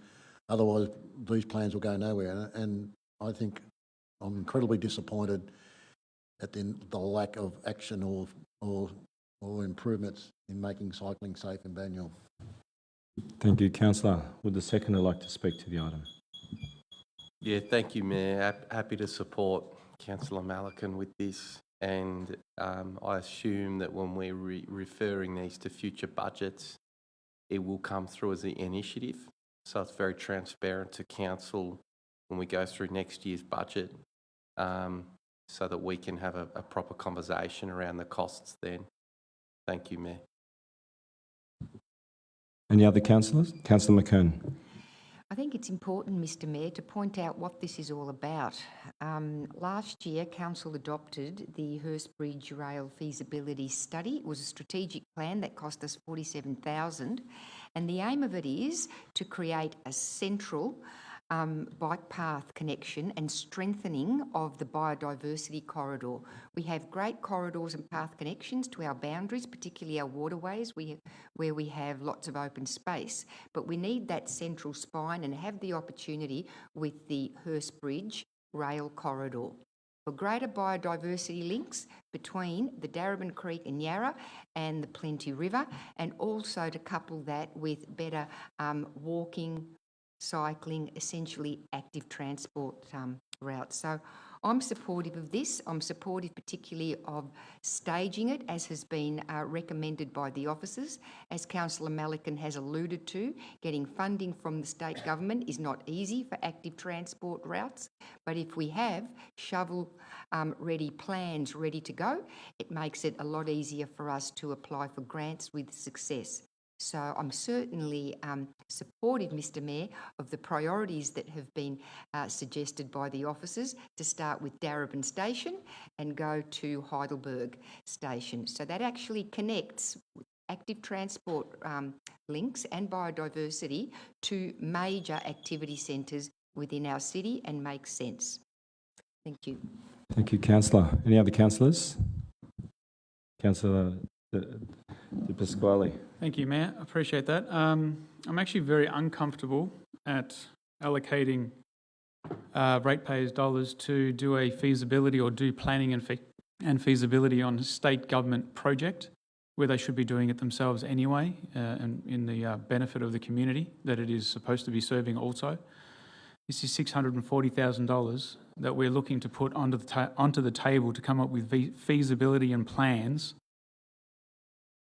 which it turns my mind and it still churns my stomach with regards to communication that we had through the budget process, Mayor, from a community member who was advocating for connections in certain areas of the duplication. Two councillors in particular were, in the trenches with regards to this, and I must say the communication was quite abusive and not acceptable. And then the item before, which we just voted on, was actually endorsing and putting that project into the budget. So allocating that into the budget. Now that was an example of, advocacy that was done in an incorrect way that, the council should not be spoken to like that, or officers should not be endorsing that type of communication, should be fully upfront with regards to what the possibilities are. That's one example. Councillor Mulligan is talking about, Vic Track and Vic Rose not listening, etc. We put this feasibility and we put this to the community to come up with plans and possibilities. It's going to be in the tens of millions of dollars, and who's going to be the whipping boy for when projects and plans can't get up, and then we expect to be faced with such anger and trauma from the community. I'm actually quite uneasy with regards to moving forward with this recommendation tonight. Thank you, Mayor. Thank you, Councillor. Any other councillors? No? Okay, I'll take the opportunity then. Daniel has a railway line that travels right through the centre of the council area with 9 stations, and it occupies a very large piece of land that is part owned by a number of authorities, rail authorities and council, and has never been seen as anything other than land to provide a train line. Today is the next stage in ensuring this important asset for our community is seen as more than just that. It presents us with an opportunity for landscaping, biodiversity improvements, sustainable and active transport to schools and activity centres, and improved urban design and landscaping along a corridor that assists with important advocacy work. Too often we have seen trees coming down and infrastructure going in that makes it incredibly difficult to capitalise on this very important asset. I'm fully supportive of this feasibility implementation plan this evening and supportive of the budget allocation going forward.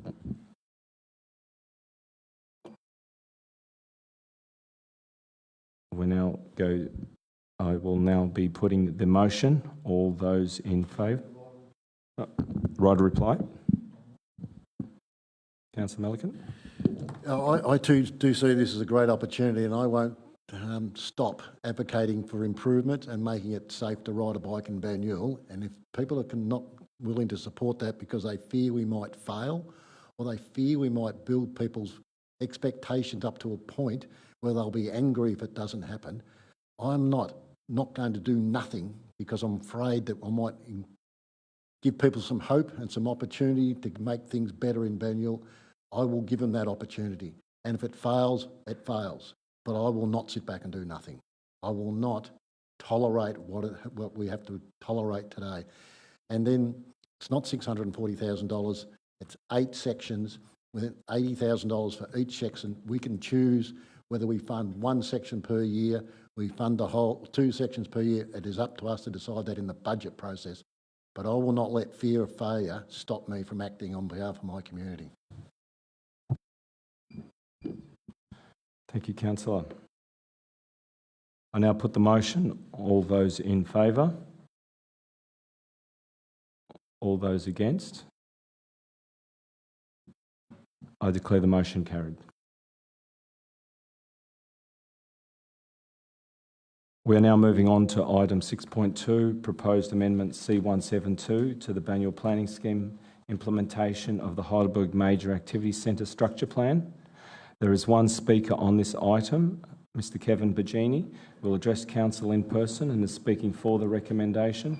Kevin, please approach the lectern. You have 2 minutes to speak.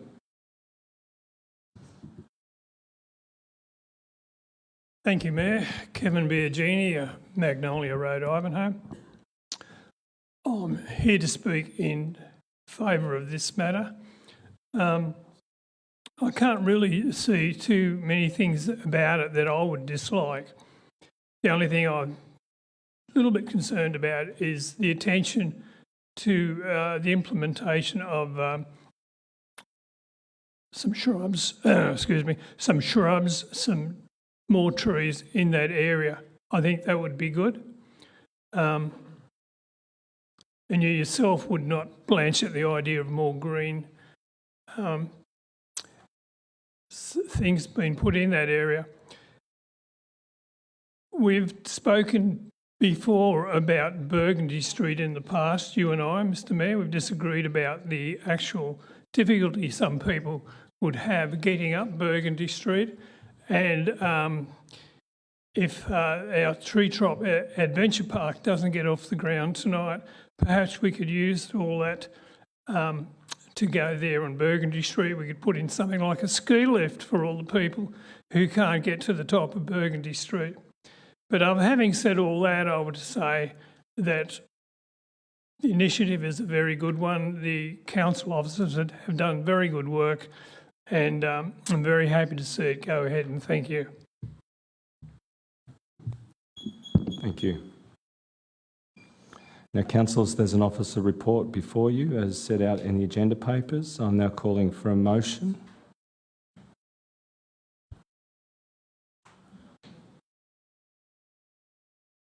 Councillor Demirellos, seconded by Councillor McKern. As mover, do you wish to speak to the item? Yeah, just briefly, Mayor. This has been an ongoing project, which is good to see it coming to the approval for the Minister. This affects, well, you know, both wards there, but significantly in your ward. It's nice to see this plan coming together as a structure plan that's going to help us guide what's happening in that region. Alongside with that, there's obviously a lot of state funding going into the Austin Hospital, which is quite a big precinct there in Heidelberg, and council now coming out with this after much consultation as good. So I'll leave my extra time for you, Mayor, because I'm sure you've got a lot to say. Thank you. Only 2 minutes. Councillor McKern? No? Any other councillors wish to speak to the item? Councillor De Pasquale. Thank you, Mayor. Yes, just going through and having read the structure plan in detail, I was quite taken back why the open space or creating open spaces was such a short part of the document. In a climate where there's perceived increased population, open space is going to be of greater and greater value. Also in conversations we've had in the council too, there's been discussions about potential areas of open space, such as either be town square or something like that in the area. Now, I think that's quite unsatisfactory to be sending to the Minister. If there are those types of wants by the community or needs by the community, to send this to the Minister is very underdone. Basically, it's 4 lines in the document, 85-page document, and it's creation of a new central public space in the core of the centre will also enhance the attractiveness and experience of the centre for its users. And if that hasn't been cut and pasted out of some other document or some other, structure plan from some other council, I don't know, what is. That's just so underdone. It's just not acceptable to be sending to the Minister for approval under the planning scheme. So I want to go on record and make sure that this council understands that when we're talking about open space with regards to the Heidelberg structure plan, that is going to be planned out and possibly planned out over the next number of years, and not actually just a knee-jerk reaction to, what certain community members think that they want, possibly the traders what they think they want, or individual councillors as well. Thank you, Mayor. Thank you, councillor. I've got a quick question for you. Do you believe that we should put a further recommendation to increase the information to encourage Town Square? Mayor, that's not a question for myself to answer. You'd have to answer that by the mover. So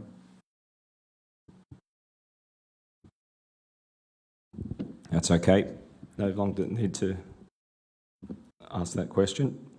Any other councillors would like to speak to the item? No? All right. Well, I'll take the opportunity now. Tonight, before Council, we are signing off to commence a planning scheme amendment that will implement an updated Heidelberg structure plan. Heidelberg is our biggest activity centre and is planned to grow. We can see some of that completed now and currently underway. It's imperative that it is done in a way that delivers best for the current and future residents of Banyule, with clear guidelines and controls that enable appropriate scale, setback and character, and assists with developing stronger connections in the community and improves livability. I am Ward Councillor for this in the majority of the section, along with Councillor De Morelos, and I'm very happy with where this plan has gone and will be fully supportive of the next steps towards adopting this plan. And I will give the opportunity of right of reply to Councillor De Morelos. No? Okay. I then now put the motion. All those for? Against? I declare the motion carried. Division, Mayor. All right. I will request all those that stood voting for, please stand up.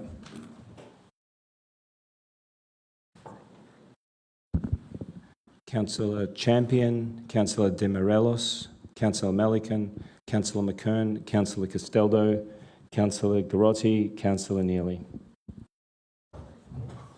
And all those against?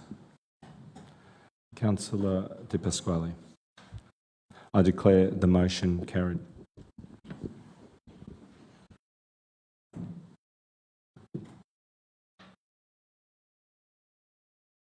We're now moving on to item 6.3, North East Link Central Package, Urban Design and Landscape Plan, Minister endorsement.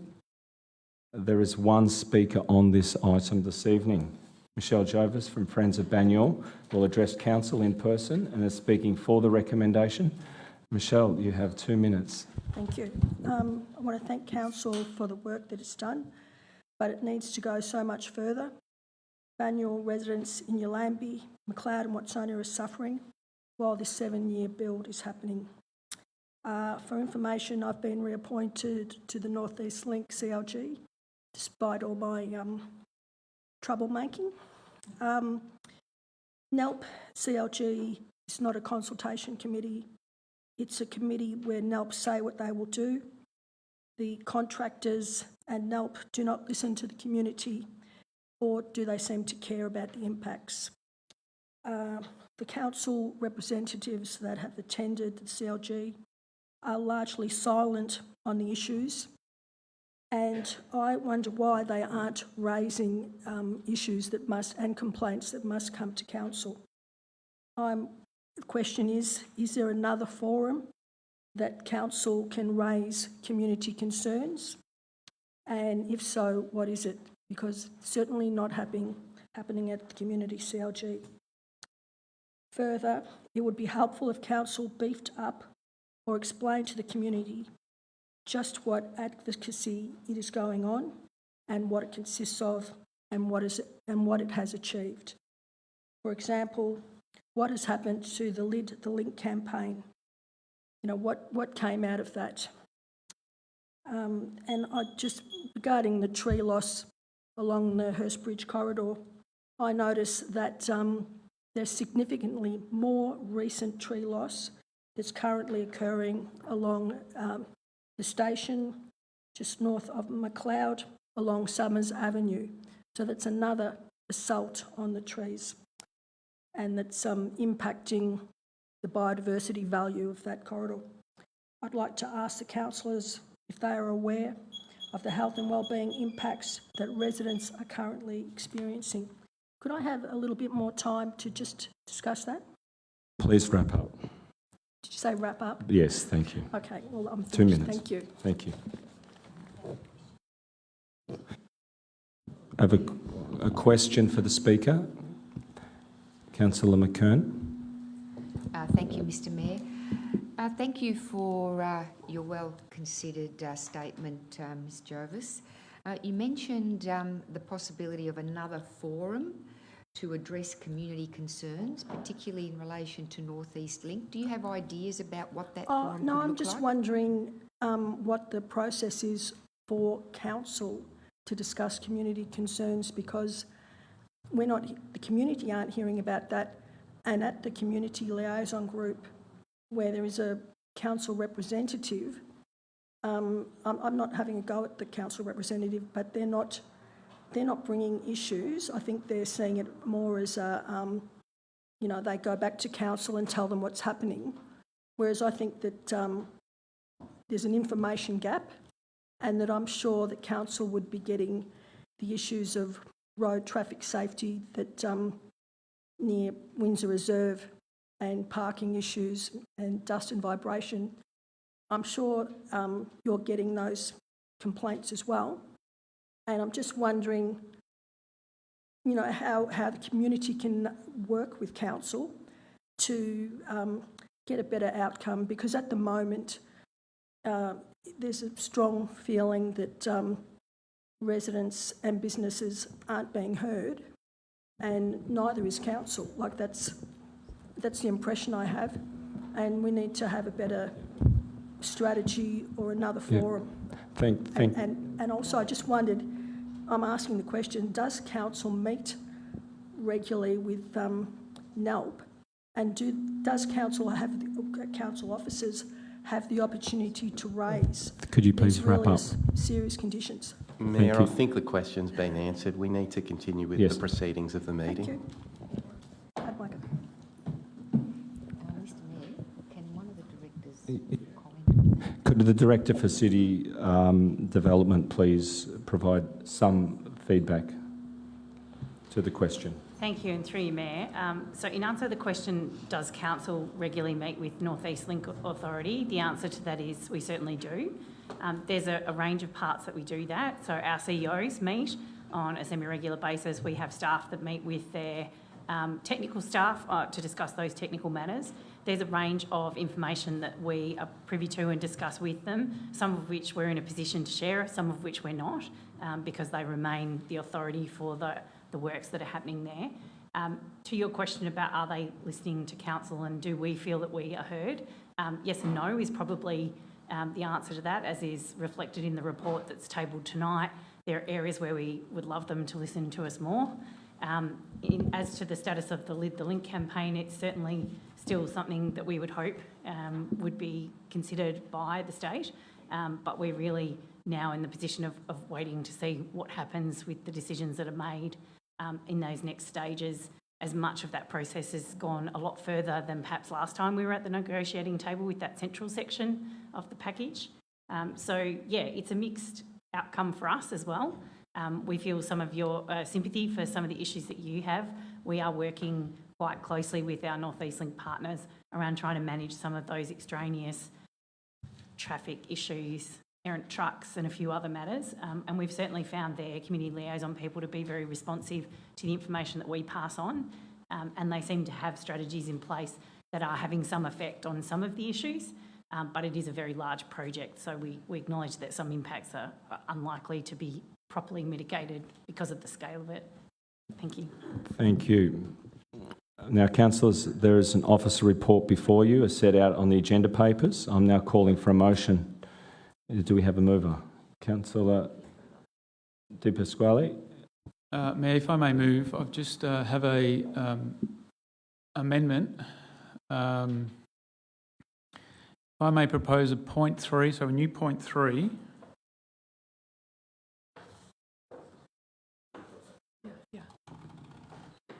Thank you.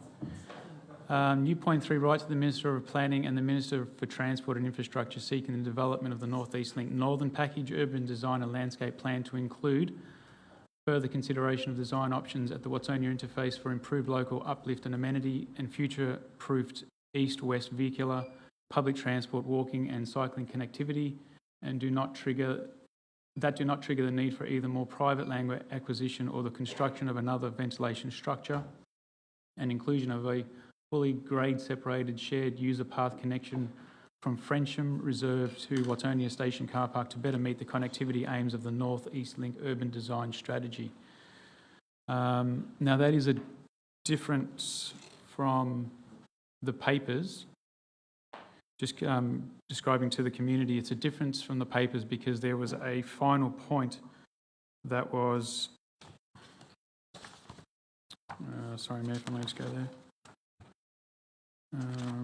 Yeah, it was so point 3, those dot points were under 2G originally. So my aim is to extract those out of the second recommendation and move them to a point 3. Thank you, Mayor, so moved. Thank you, Councillor. Do we have a second? Councillor Garotti. As mover, would you like to speak to the item? Thank you, Mayor. Yes, to echo the comments of our speaker tonight, this is another one of the state government projects where the state government is just rolling out the project and not necessarily listening or able to be, I'm going to say able to listen to the community, but I think the projects are way too big and they're already on an automatic train, so to speak, of implementation, that any changes is just too difficult for the implementing company, which is at arm's length of the state government. So that's where that separation, so therefore community come and try to speak to council laws and they speak to council officers, and then we have to get to the North East Link Authority, which is at arm's length to the state government. Even advocacy to Colin Brooks, our local member for Bundoora. A lot of people have been advocating to him and speaking to him, and he's been trying to do the best he possibly can with regards to the situation, but it's such massive, massive projects that how to change them, many residents come to me regularly with regards to car parking disruption, truck movements,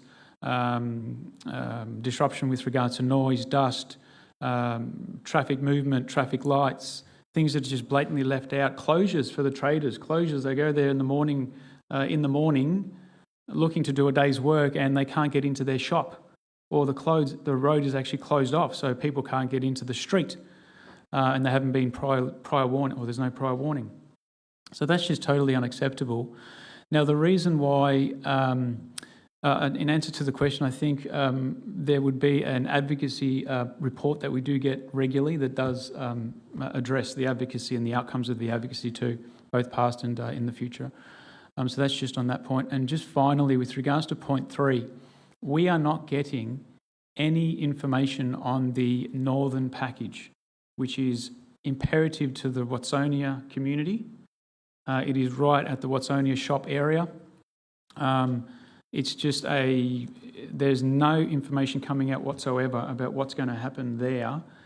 And if previous projects are any indication of what's going to happen into the future, the tenders will go out, the paperwork will be signed, and then the community will be given these plans of, hey, this is what's going to happen. Now try and advocate for yourself and try to get some changes. And it's just not quite the way it should be. State government should be a bit more open. They should be telling the community what the pencil plans are and could be. So I think I think this can be managed a lot better. So that's why if we can possibly write to the Planning Minister and the Transport and Infrastructure seeking how their progression is going on the Northern Package, that would be beneficial to the Watsonia community. Thank you, Mayor. Thank you. Would the seconder like to speak to the item? Just like to thank Councillor Di Pasquale for summing up quite well where we're at. No further comments to that. Thank you, Mayor. Any other councillor wish to speak? Councillor Melican. Yeah, I'd just like to say that council's worked incredibly hard to get the best possible outcome, and as the director said, we've had some success and we've had some failures, but that won't stop us from continuing to push. And if you look at this recommendation tonight, it's a list of things that we are still not satisfied, and still don't think we still think there needs to be more improvement. But, and as Councillor Di Pasquale said, that not only the final outcome, but what's happening during the construction period is also a massive concern. And parking issues, dust, access, there's a long list, and this will go on for 6 or 7 years. So the residents that live close to this project, it's only just getting started. The unfortunate thing is, if we look at the comments made about the state of our budget, the state government is looking at deferring some projects. Airport Rail, fast train to Geelong, suburban rail loop are all being put on the back burner. The two projects they're focusing on is the North East Link and the Westgate Tunnel. Both are over budget and behind on schedule. Construction costs have skyrocketed. Employment costs have skyrocketed. They're incredibly short of money, so the great fear is that they'll continue to look for cost savings, and that will impact on us and our communities. So it is incredibly sad, I think, now when you go down Greensborough Road to see what's happened. There's no turning back, and yet we're not really getting good answers to what we're requesting, and the fear is that it will get worse. And that's where we are. Thank you, councillor. Is there any other councillors who wish to speak? No? Okay. I will now then put the motion. All those in favour? All those against? I declare the motion carried. We are now moving on to item 6.4, abandonment of Planning Scheme Amendment C107. Treetop Adventure Park in Yarra Flats. There are 7 speakers on this item. Normally we only have 3 for and against, but I believe the significant interest in this item warrants the need to hear all speakers on this item this evening. First up is David Gentle from Save Yarra Flats Park Inc. will address council in person and is speaking for the recommendation. Thank you, David. You have 2 minutes.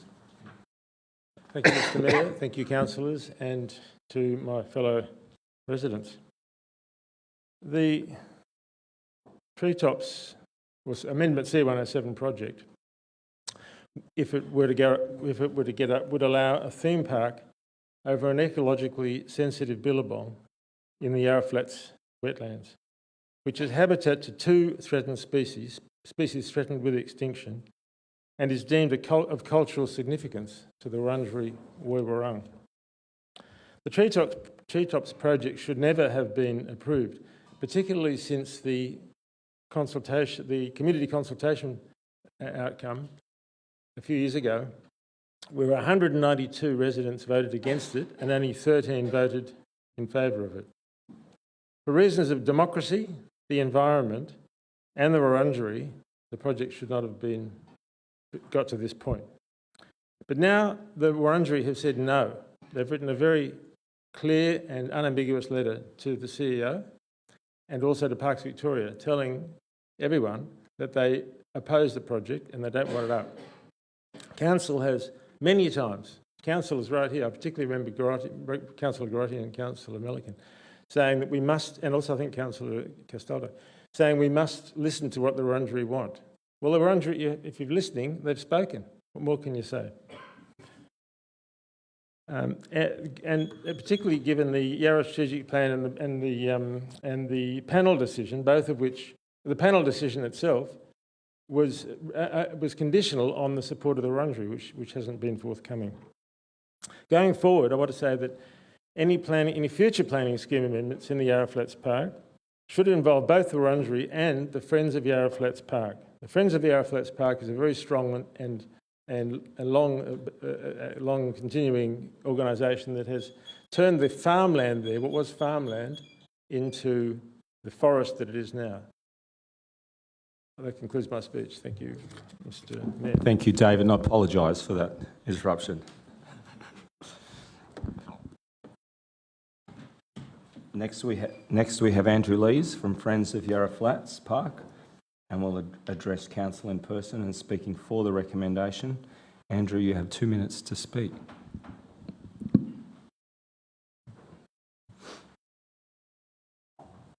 Thank you, councillors. Our group has always maintained that the Yarra Flats Park is a poor location for treetops. Billabongs play a vital role in maintaining the health of our cherished Yarra Birrarung.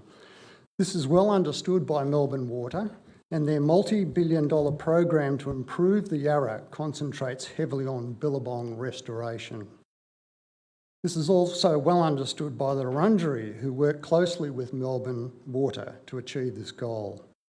Billabong restoration involves returning the billabongs to as near a natural state as possible with weed removal, habitat restoration and water regime management.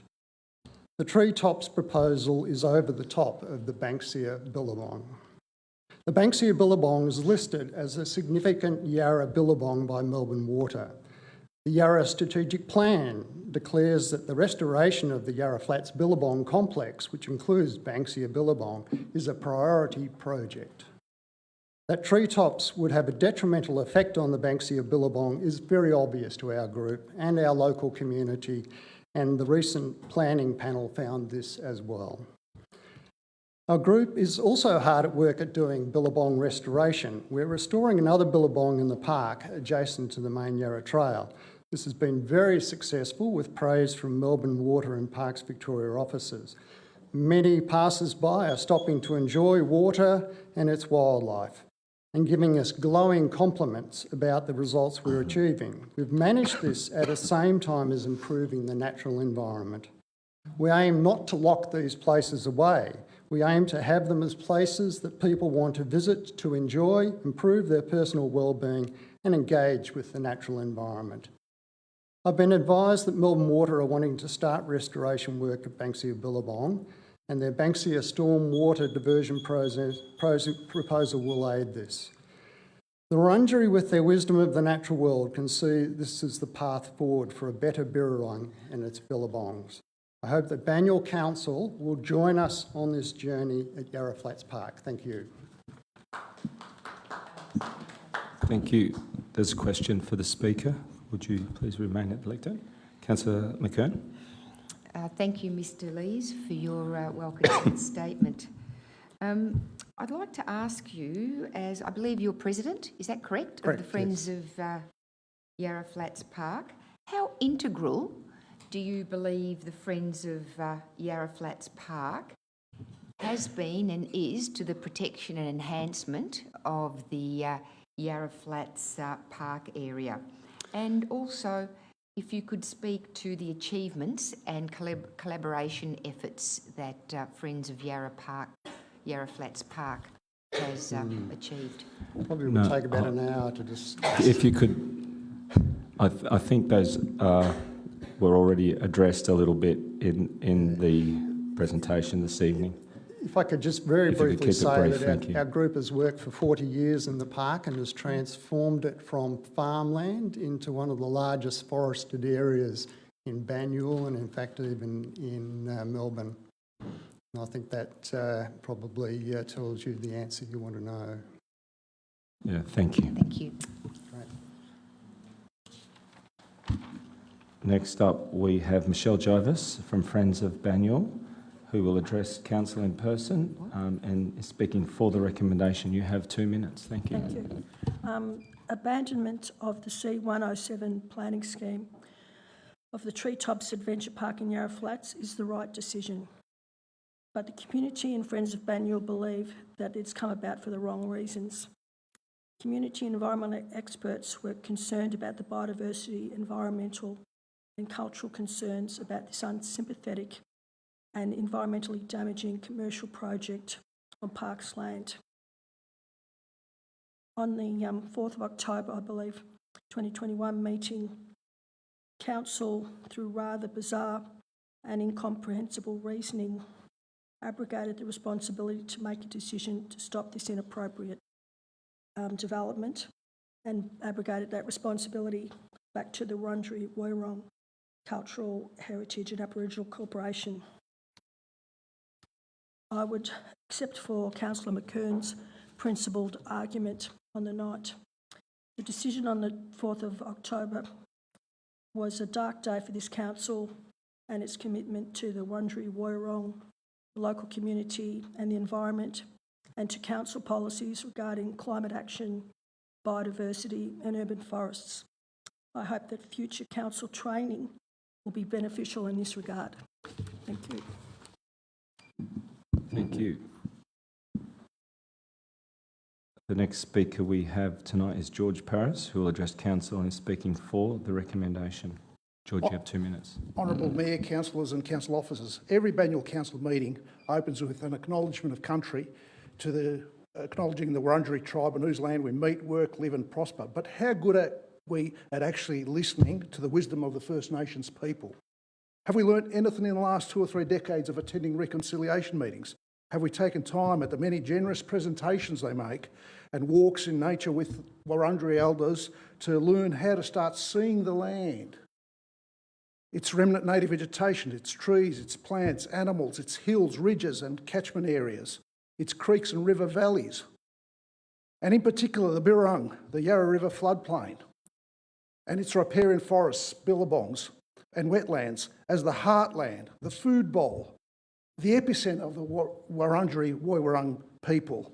Banyule Council prides itself in supporting and acknowledging the Wurundjeri as the first inhabitants and custodians of the lands. We even have programs to improve connection and engagement with First Nations peoples. Tonight, item 4.3 was all about development of an Aboriginal action plan. What's the point of this if we are not actually listening?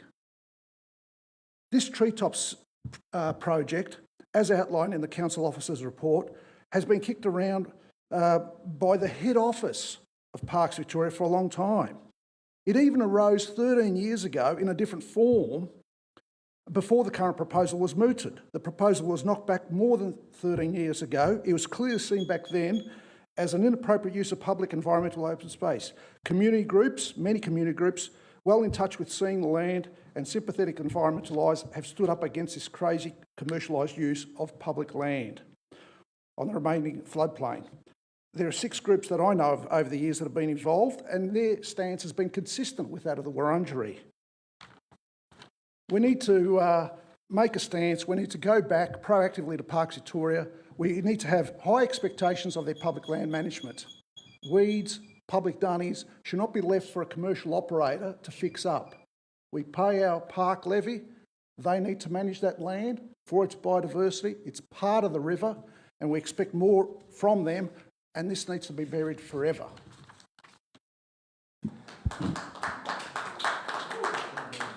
Thank you, George. We next have Kevin Bagini, who will address Council in person and is speaking against the recommendation. Kevin, please approach the lectern. You have 2 minutes to speak. Thank you, Mayor. Kevin Bagini, Magnolia Road, Ivanhoe. We've spoken here before tonight about economics, saving money, being aware that every dollar spent by council is the dollar taken from a ratepayer. This matter has been up to panels. It's been here in council before, as we all know. We've gone right over this so many times.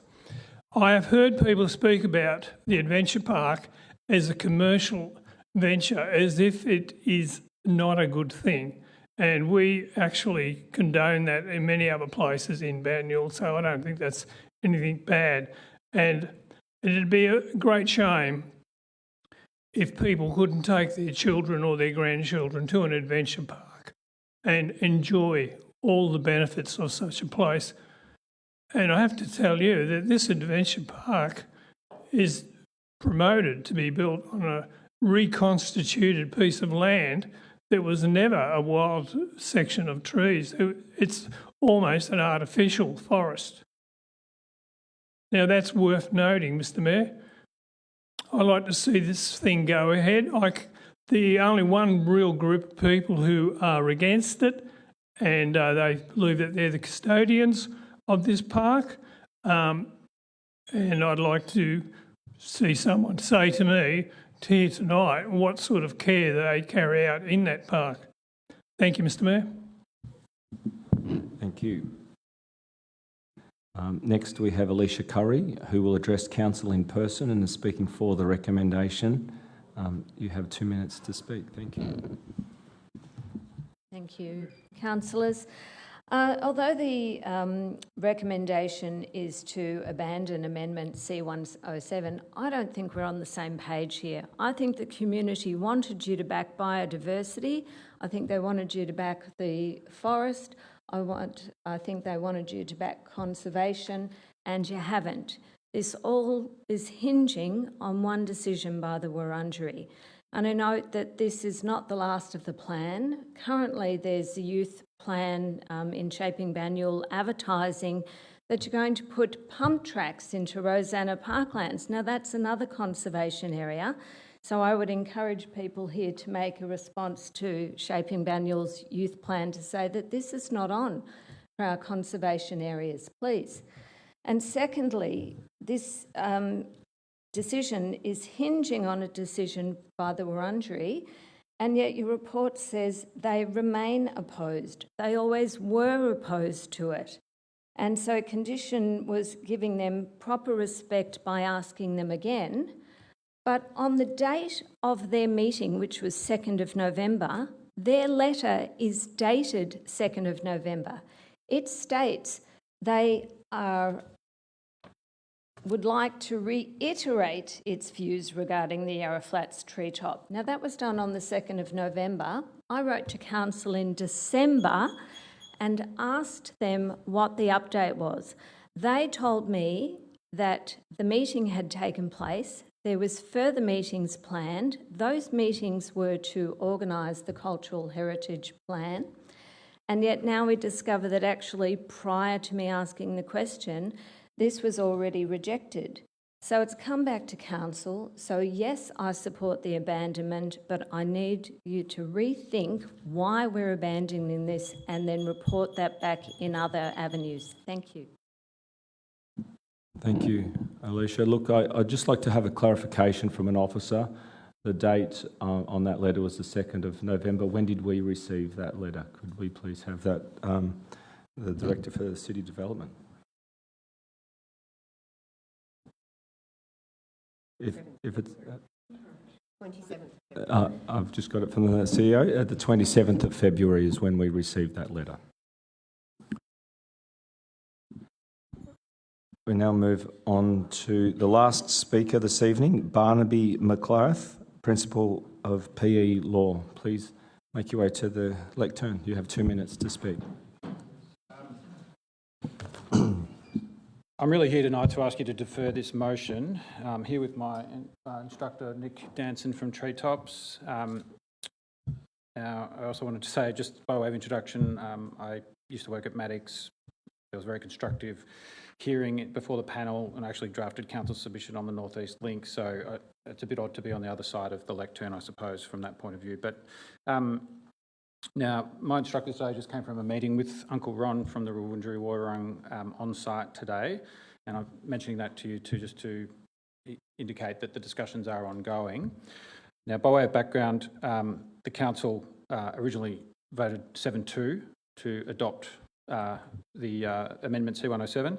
So it also granted an extension of the lapse date. So there was the amendment was going to lapse. There were negotiations at officer level before the new directors came in, and that was done by agreement. There was an extension until October 2023. So imagine my client's surprise to receive a letter saying we're putting it up for abandonment less than 1 week out from the meeting. I mean, I think officer training, you probably get some training about procedural fairness, but that's probably a pretty good textbook example of how not to do it. Now, I want to just say something about the car park. That car park, the first day I inspected it before the panel hearing, was locked. It's been locked since the pandemic. It's been locked ever since. There's been a lot of antisocial behaviour going on there. In terms of the CHMP discussions go on, they'll continue. We ask you to at least defer this item to allow those discussions to continue. My client's obviously got statutory rights in the event that they can't be in agreement, but why do you need to bring forward an abandonment motion, putting all the legal issues to one side until that's at least run its course? I would make the point that in relation to North East Link, they got their CHMP approved, cleared hectares of river red gums, hectares. No VCAT appeal. And you're talking about a project that does not remove a tree, that does not even have really any significant ground disturbance. And you're asking us. So I think if you accept the differences between North East Link CHMP and my client's CHMP, it's fair to at least accept that they should at least be able to explore their rights before an abandonment motion is pursued. And just in closing, I'd say I don't want to get into the legalities of whether it's available to council to abandon a motion when it's already been when the amendment has already been adopted. But if there is a deferment, then there will be an opportunity for further discussions, and that's in everybody's interests. The concerns of those on my right, they can take that up with Parks Victoria. Why does the council? Why does council need to stick its nose out on that? Could you please wrap up? Thank you. Well, my client's got a lot invested in this. Thank you. You've had your opportunity. Could we please have the audience to settle down? Now that's it for the speakers this evening on this item. Yep, Councillor Melican. The Speaker said Council adopted this amendment. Is that the correct terminology? It's very important. No, thank you. You've had your opportunities to speak. Each person has 2 minutes. Point of order. Could you please take a seat? Councillor Melican, you have a question? The last speaker said that this council had adopted this amendment. Is that the correct terminology? Could I ask the question of the relevant director, please? Thank you, and through you, Mayor, Councillor Melican. Council did resolve in October 2021 to look to adopt the amendment subject to a number of conditions, and they also sought to delegate those powers to the CEO in that adoption. We have since discovered that delegation isn't possible, so the council will need to consider either adoption or abandonment for the amendment. We outlined that in our report we did in relation to the extension of time last year. So in that regard, we're conscious of the fact that there were elements that needed to be resolved in relation to a CHMP and the partnership approach with the Wurundjeri. The letter that we've received is effectively new information, and we've brought a report back to council based on that new information. Thank you. Any further questions? Councillor Grotti.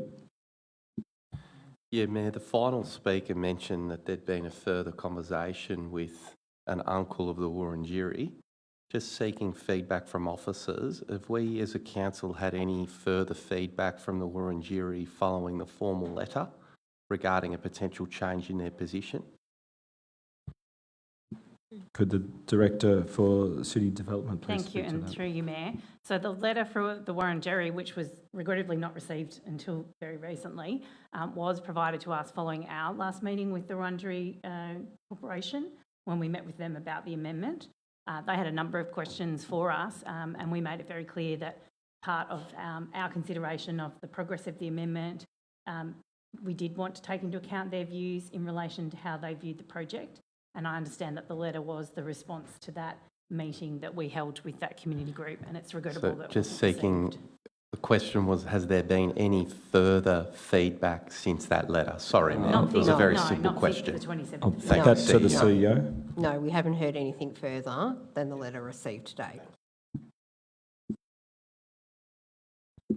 Thank you. Now, there is a motion that is before us. Could we have that up? Thank you. Do we have a mover? Councillor McKern. Do we have a seconder? Councillor Melican. Councillor McKern, would you like to speak to the item? First of all, I'd like to thank all the speakers for their statements tonight. I think they have been excellent, well considered. A 2.5-year journey by many to save Yarra Flats Park from a planning amendment that would allow the development of a theme park, hopefully comes to end tonight. Why? Because the Wurundjeri Woiwurrung Cultural Heritage Aboriginal Corporation has spoken on numerous occasions in opposition to the proposal.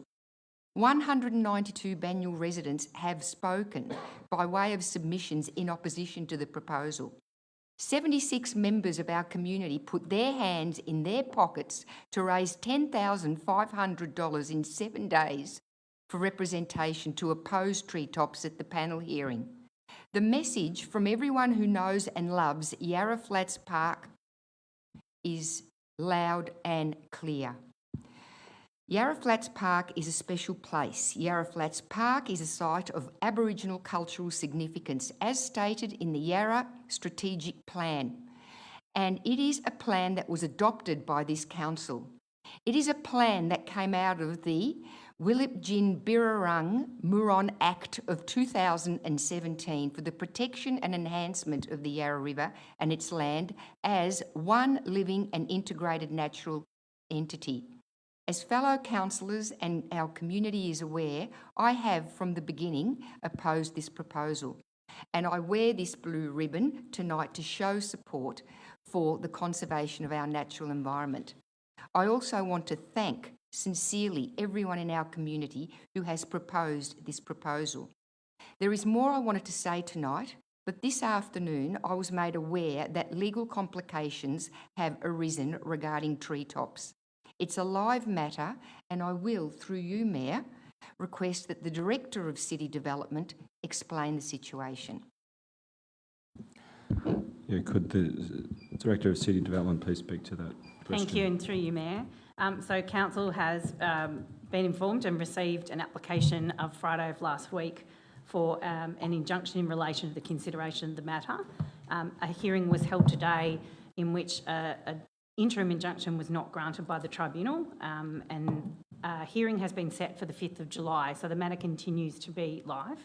It's an application made under the Planning Environment Act that alleges, I guess, what you call a misstep in procedure. It's probably the simplest way I can put it, not being a lawyer myself. Thank you. Further question? To the Director of City Development, are we good as a council to actually support this officer recommendation tonight? Through you, Mayor, there's no legal encumbrance to us making our decision this evening. I couldn't say to what might happen in the hearing on the 5th of July. Thank you. Thank you. Would the second like to speak to the item? I'll speak briefly. This council never voted to support this amendment. This council voted to support the process to proceed, to give people an opportunity to have input into that process. That's what we supported. But more than that, for too long, non-Indigenous people have been speaking on behalf of Indigenous people. This council voted to give the Wurundjeri people an opportunity to have their input into this process, and they have now spoken and we have listened. That's been their process.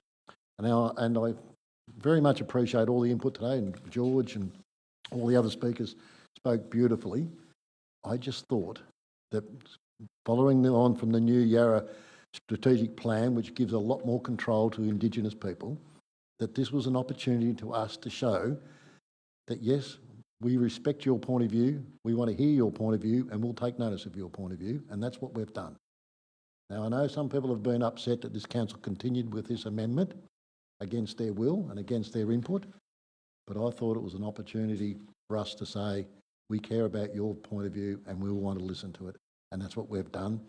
And I know that this has caused a lot of division. I'm sorry about that. And as a person that uses that park very, very regularly, I do appreciate its beauty and its significance. And I do still support the process this council has pursued. May upset some people, but I think it was the right process. And I think we've come to the right outcome tonight. And I will support the abandonment of this amendment. Thank you, Councillor. Are there any other councillors? Councillor Garotti. Yeah, thank you, Mayor. There have been many voices in the room tonight, but there was one voice that I've been waiting to hear from formally, and that was from the Wurundjeri. Well, they've spoken now formally to this council. I hear them. I appreciate their feedback, and I'll be voting in support of the officer recommendation. Thank you, Mayor. Thank you, Councillor. Any other councillors wish to speak? Councillor De Morelos. Thank you, Mayor. And agreeing with my fellow councillors, I support this abandonment as well. And very much it is the matter of, as a council, it was a matter of going through the process and allowing the voices to be heard. I know the community felt that it should have been abandoned a lot earlier, but in our eyes, it's a matter of allowing that First Nations to be able to speak and to hear. So that's what was most important from my perspective. And I agree, we've heard them, and with no further updates from the Wurundjeri and Wurrung, I agree to abandon this as well. I support it. Thank you. Thank you, Councillor. Any other councillors? Councillor Neely. Yeah, we just have to highlight that processes have to come first. We can't just make decisions based on what's popular. And this is the information that council's been presented with. I'd like to acknowledge that there's been a lot of passion around this from all parties, from members of the community that are against it, members of the community that are for it. So we've gone through a process of consultation, and I realise also that this is very disappointing for the applicant because they've put also a lot of effort into this submission.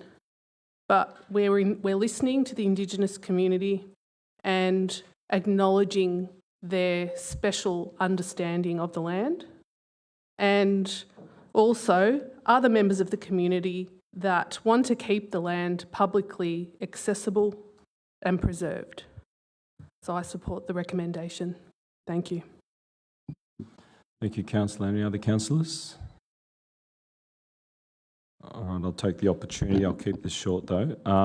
The position of the First Nations people has been made very clear now, rejecting the Treetop Adventure Park with their letter we have just received. With the Yarra Precinct Protection Act and Yarra Strategic Plan in place, their endorsement is critical.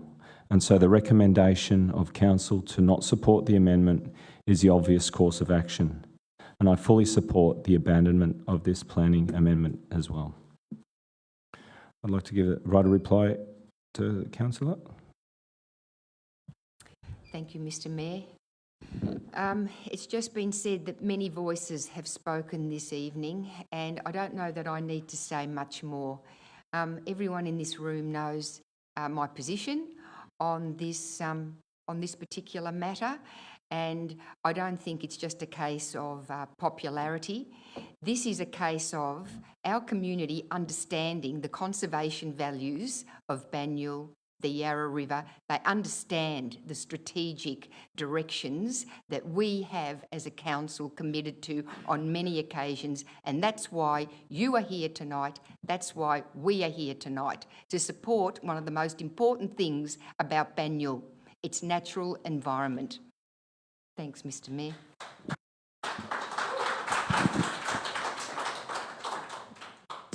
I now put the motion. All those in favour?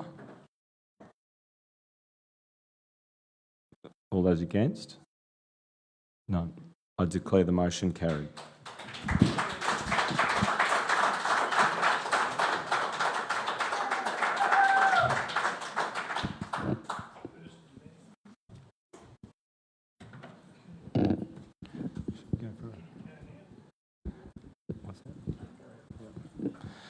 We're now moving on to item 8.1, notice of intention to declare a special rate and charge, Ivanhoe Shopping Centre. There are no speakers to this item. Councillors, there is an officer report before you as set out in the agenda papers. I'm now calling for a motion. Mayor? Councillor Mayor, if I may, can I just offer the mover just a slight change to the recommendations tonight?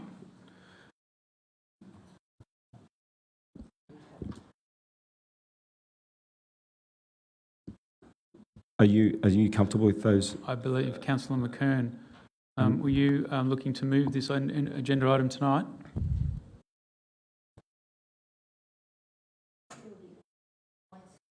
Or would you like Councillor De Pasquale to move it? The changes in it at point 3 is to publish a public notice in the Age newspaper, so there's a change there. And point 5 is to consider council funding allocation of $100,000 as part of this special rate. So that so the reason for that is to understand what is council's contribution from the community, and then also what are the special rates on behalf of the traders. Thank you, Mayor. Do you accept those changes? Oh, thank you, Mr Mayor. I don't really appreciate that there's any significant change there at all to the officer recommendation, so in that regard, yes. Do we have a seconder? Councillor De Pasquale. As mover, would you like to speak to the motion? Thank you, Mr Mayor. This is a really interesting report. We have been undergoing quite a bit of consultation with the Ivanhoe Traders Association, and I see this, while for tonight, it's really about commencing a statutory process. And I see this as a positive way forward between council and the Ivanhoe Traders Association. I note with interest that we're looking at raising the rate, as has been suggested by the Ivanhoe Traders Association, and also their contribution is suggested as being raised from $200 to $300 for individual businesses. So there is a lot to discuss yet with the ITA, and I'm delighted that with the new committee of the ITA that there's scope for some very positive conservation. It's tattooed on the brain, I think, at the moment. A conversation coming up in this next financial year. Thanks, Mr Mayor.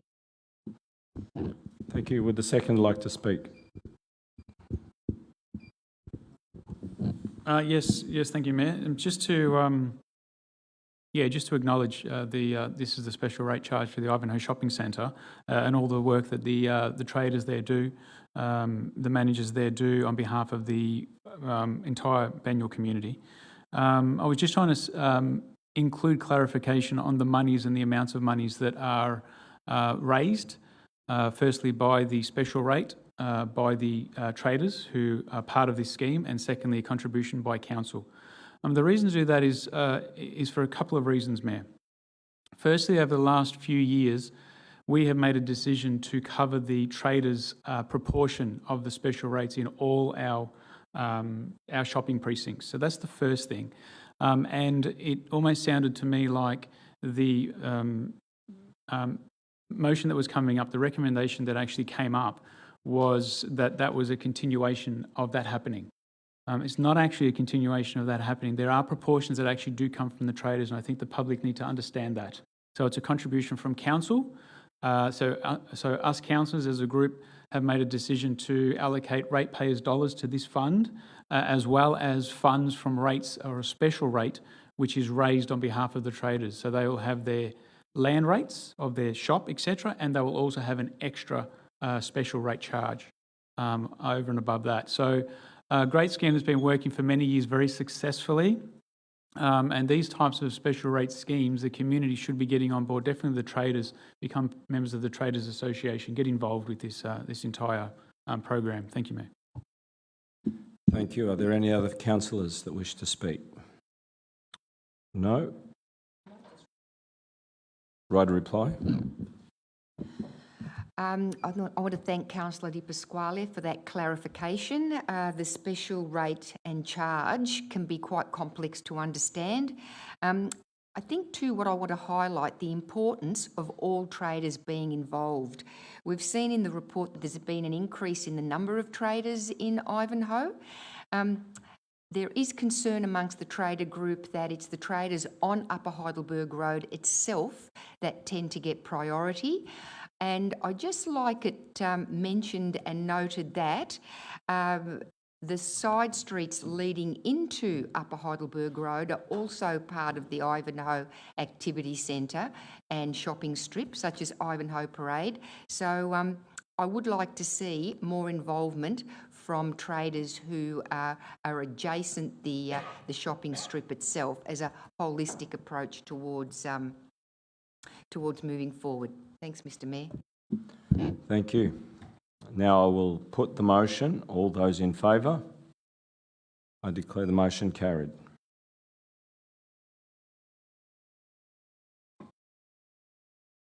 We now move on to item 8.2, Notice of Intention to Declare a Special Rate Scheme for East Ivanhoe Village. There are no speakers to this item. Councillors, there is an officer's report before you as set out in the agenda papers. I'm now calling for a motion. Councillor Di Pasquale? May I believe this is in your ward? Yeah. I'm happy for you to move it with the amendments. So if I may move with a similar small amendment that was in our previous item. That too increases the levy to $48,125 per annum, etc. That point 3 publishes a public notice in the Age newspaper. And also a slight change to point 5, consider council funding allocation of $37,000 and the rest as is. Thank you, Mayor. Thank you. Do we have a seconder? Councillor Garotti. As mover, would you like to speak to the motion? No, I'll leave the right to you. Seconder? No. Any other councillor? No.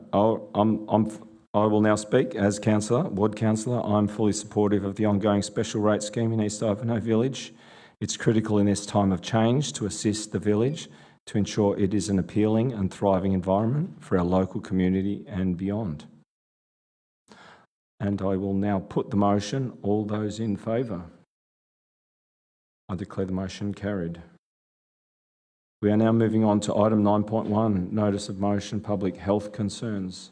The regulations concerning the retail of e-cigarettes and vapes and council's advocacy options, which was submitted by Councillor Garotti. There are no speakers to this item. Councillors, there is an officer report before you as set out on the agenda papers. I'm now calling for a mover. Councillor Garotti, second, and Councillor Neely. As mover, would you like to speak to the item? Yeah, thank you, Mayor. Just briefly, vaping is becoming a massive issue in the local community, and it's really ramped up in recent months. A lot of attention now, which is good, the state and national level. What really brought things to a head was a retailer in Watsonia setting up shop, selling vaping products.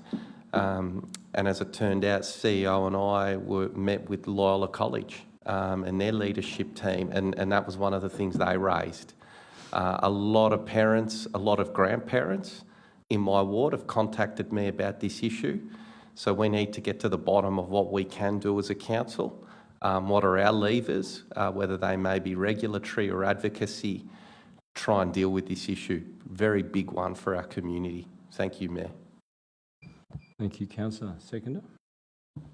Yeah, thank you, Mayor, and thank you, Councillor Garotti, for raising this. As he said, it's an emerging health crisis, and data shows that over 80% of 18 to 24-year-olds find vaping addictive. And I'm really interested in the data that we're not collecting on for younger kids, minors, you could say, below the age of 18, that are being targeted and quite unfairly with the choice of flavours that appeal to kids, like candy or strawberry milk. So there needs to be a crackdown instead of encouragement of this. I know that high schools are putting in vaping sensors in toilets because it's such an issue. So glad that Councillor Garotti has raised this. Thank you, Mayor. Thank you. Do any other councillors wish to speak? Councillor De Morelos. Yeah, thank you, Mayor. I support this, Councillor Garotti, but I think it's more from the point of that the health crisis isn't sure what the long-term damage is from the vaping yet, but it's also probably more the fact that it's getting people addicted to something, and it's more likely that they will go to smoking. And there's been quite I think it's 5 decades worth of quit smoking or non-smoking in Australia. And I think it's about curving that as much as possible, because the health side of things is still long-term, no one knows yet. So it's important to see what council can do about it. So very much support this, Councillor Garotti. Any other councillors? Councillor Murphy Pasquale. Yeah, thank you, Mayor. Yes, thank you, Councillor Garotti, for this motion. I'm happy to support it this evening. I mean, I think there are many examples in the past, over the years, of recommendations or things that the public have done, and then we've just dragged our feet as a community, and then later on we find out years down the track that smoking actually causes cancer. Oh, shock horror. Whereas originally, the biggest pushers of cigarettes in the early days were doctors, administering to their patients for breathing, clearing their airways. And that's fact in documentation. It took many, many, many years to have the research, and then now we understand that it does cause cancer, so people shouldn't be doing that. But what boggles my mind is that so many people still do that. And what further I don't understand is it's so expensive to do that as well, so people still do. So some of the things that our community does and the world does just boggles my mind, to be honest, Mayor. But with regards to this is an emerging issue that I'd like to see this go to the Youth Forum. I'd like to see them discussing it there. I'm sure the report will pick that up. All the avenues we have for our youth to be discussing this, and also not only the youth, I think our whole community needs to be in this conversation because it is, it's a problem for this generation as well as the next generations. Thank you, Mayor. Thank you. Councillor McKern. Thank you, Mr Mayor. Likewise, as the previous councillors have spoken, I support this report. I have an older teenage son, and he's reported to me just how prevalent it is in social arenas and how accepted it is. And you only have to Google vape shops in the northern suburbs or anywhere around Melbourne to see how insidious it is. Has become. It's crept into tobacco shops and has become very widely available. I didn't actually realise that there was a vape mark on Upper Heidelberg Road until tonight, just Googling it. So thank you for bringing it to our awareness, Councillor Garotti. What I will be interested in, however, is what we as a council what the council staff come back to us with in the way of a report. Yes, it's a damaging issue. It's a big issue. But what we as a council can realistically do. Health is predominantly the place of our state government.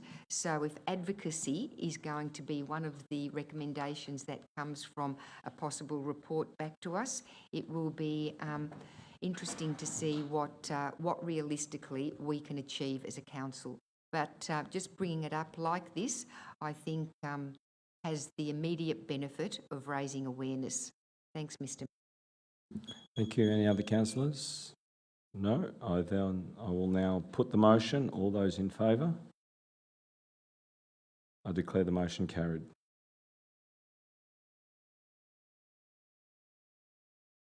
We're now moving on to item 10, general business. First councillor to speak this evening is Councillor Melican on 50 years of McLaughlin Shoes in the Bell Street Mall. Yes, it was much to my pleasure. I attended, along with Councillor Champion, the 50th anniversary of the continuous trading of McLaughlin Shoes in the Bell Street Mall. Rona McLaughlin and her late husband Ian built a great business that has served the community very well and has thrived for 50 years. Is it a testament to their hard work and excellent customer service that has built a loyal customer base and a very successful local business that has been a focal point in the Bell Street Mall. This event was very well attended and highlights it as much more than just a business, but a community meeting point which much loved and supported, and a much loved and supported business. Shoes are part of the story, but it's a smile and friendly service that has made this a successful business. Congratulations to Rona and her family and dedicated staff on a significant milestone, and we wish them every success in the future. Thank you, Councillor. Next we have the Deputy Mayor, Alida McKern, on Biodiversity Plan Community Working Group kicks off and community meeting iftar. Thank you, Mr Mayor. Yes, I think it was worth mentioning tonight that we have started work on our biodiversity plan. We've got a great community reference group, and I invite all people listening in to tonight's meeting to follow the development of the plan. Just Google Shaping Banyule biodiversity plan, or email me a link and I'll send you a link. I will be delivering a public lecture through the University of the Third Age on life as a counsellor, which is totally appropriate given what we were talking tonight about professional development of counsellors. So for anyone who's ever wondered what it's like being a local government counsellor, there will be the opportunity to listen to that on the 24th of April, 2 p.m. at Ivanhoe Library. Entry is free, but you do need to register. And you can contact Maria at Banyule U3A or contact myself. And lastly, thank you to El Zadik Heidelberg Mosque for inviting Banyule councillors to their iftar dinner last Thursday evening. Mayor Councillor Castaldo and myself attended. This is the last week of Ramadan, and we as a council would like to extend our well wishes to all people who will be celebrating Eid on the 21st of April. Thanks, Mr Mayor. Thank you, Councillor. I also have an agenda. Oh, any other councillor? No, I will then take the opportunity. And acting on Banyul's commitment to inclusion, as Mayor, there are many community events to attend and build connections with. I would like to note 4 such instances since the last council meeting. On the 30th of March, I attended the Northern Councils Alliance of Councils where we advocated to the opposition party of Victoria and discussed important matters across the region like the North East Link. On the 31st of March, we held a flag-raising morning for Trans Day of Visibility and supported Alphabet Soup event the following day. These were important days when we reflect on the challenges and hopes of our trans community. On the 4th of April, I attended the V Centre, a veteran empowerment program that was receiving funding for housing and provides support for service people experiencing homelessness. It was an opportunity to connect with this important group in our community and has now been connected with our inclusive employment program. And finally, 2 iftar dinners on the 24th of March at the Mel and the Sadiq Community Iftar on the 12th of April at the Heidelberg Mosque, where community was welcomed and enjoyed an opportunity to connect with our local Islamic community.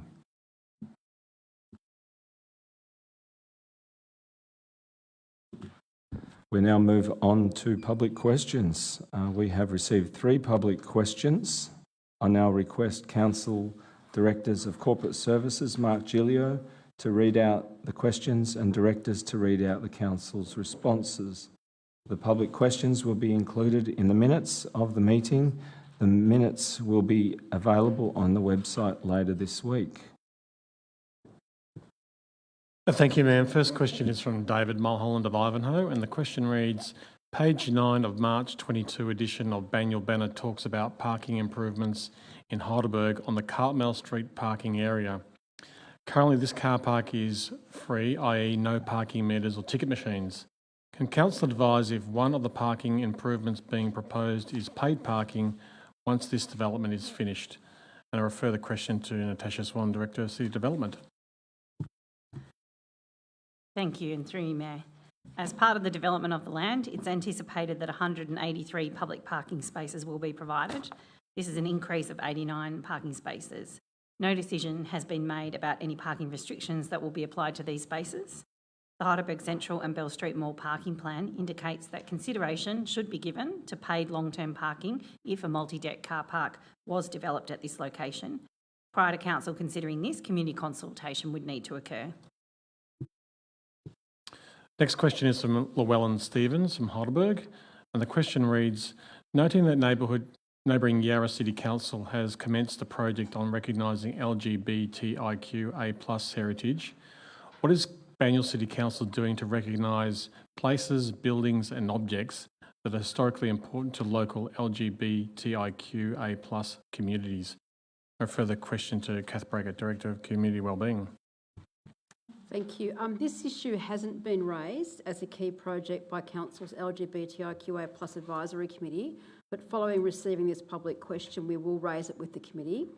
A key project for the LGBTIQA+ community at the moment they're currently progressing is a feasibility of a memorial in the north to people lost to discrimination and AIDS. And final question is from Roger Fife of Ivanhoe. And the question reads, markings on the southwest side of Waterdale Road immediately prior to the rail underpass need explanation. When Council approved the tender for the one-way section of Waterdale Pocket Park, the officer report indicated that the extension adjacent to the railway line and access to Woolworths and Quest apartments had been abandoned. Please confirm that the apron is not being reduced, and it is even more important to maintain clear sight lines at the intersection with Norman Street and the traffic flow along the one-way section of Waterdale Road. I refer the question to Natasha Swan, Director of City Development. Thank you, and through you, Mayor. Works associated with the Waterdale Road Pocket Park are limited to the section of Waterdale Road between Norman Street and Upper Heidelberg Road. There are no works occurring south of Norman Street and accordingly no reduction in the road width of this street. A plan showing the project area is available on Shaping Banyul. Thank you.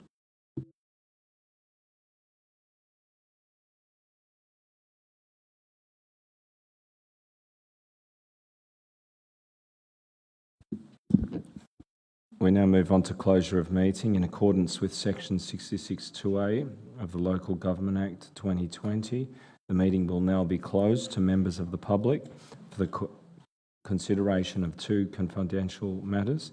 Can I please have a councillor move and a seconder for the meeting closure? Move Councillor Garotti, seconded Councillor Neely.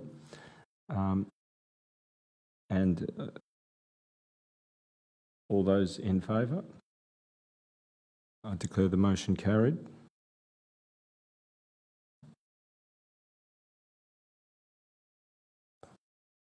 Do we need to read that? The next ordinary meeting of council will be held on Monday the 8th of 2023, May the 8th, 2023, and I'm now closing the meeting at 9:52 p.m. Thank you all for your attendance and to those online.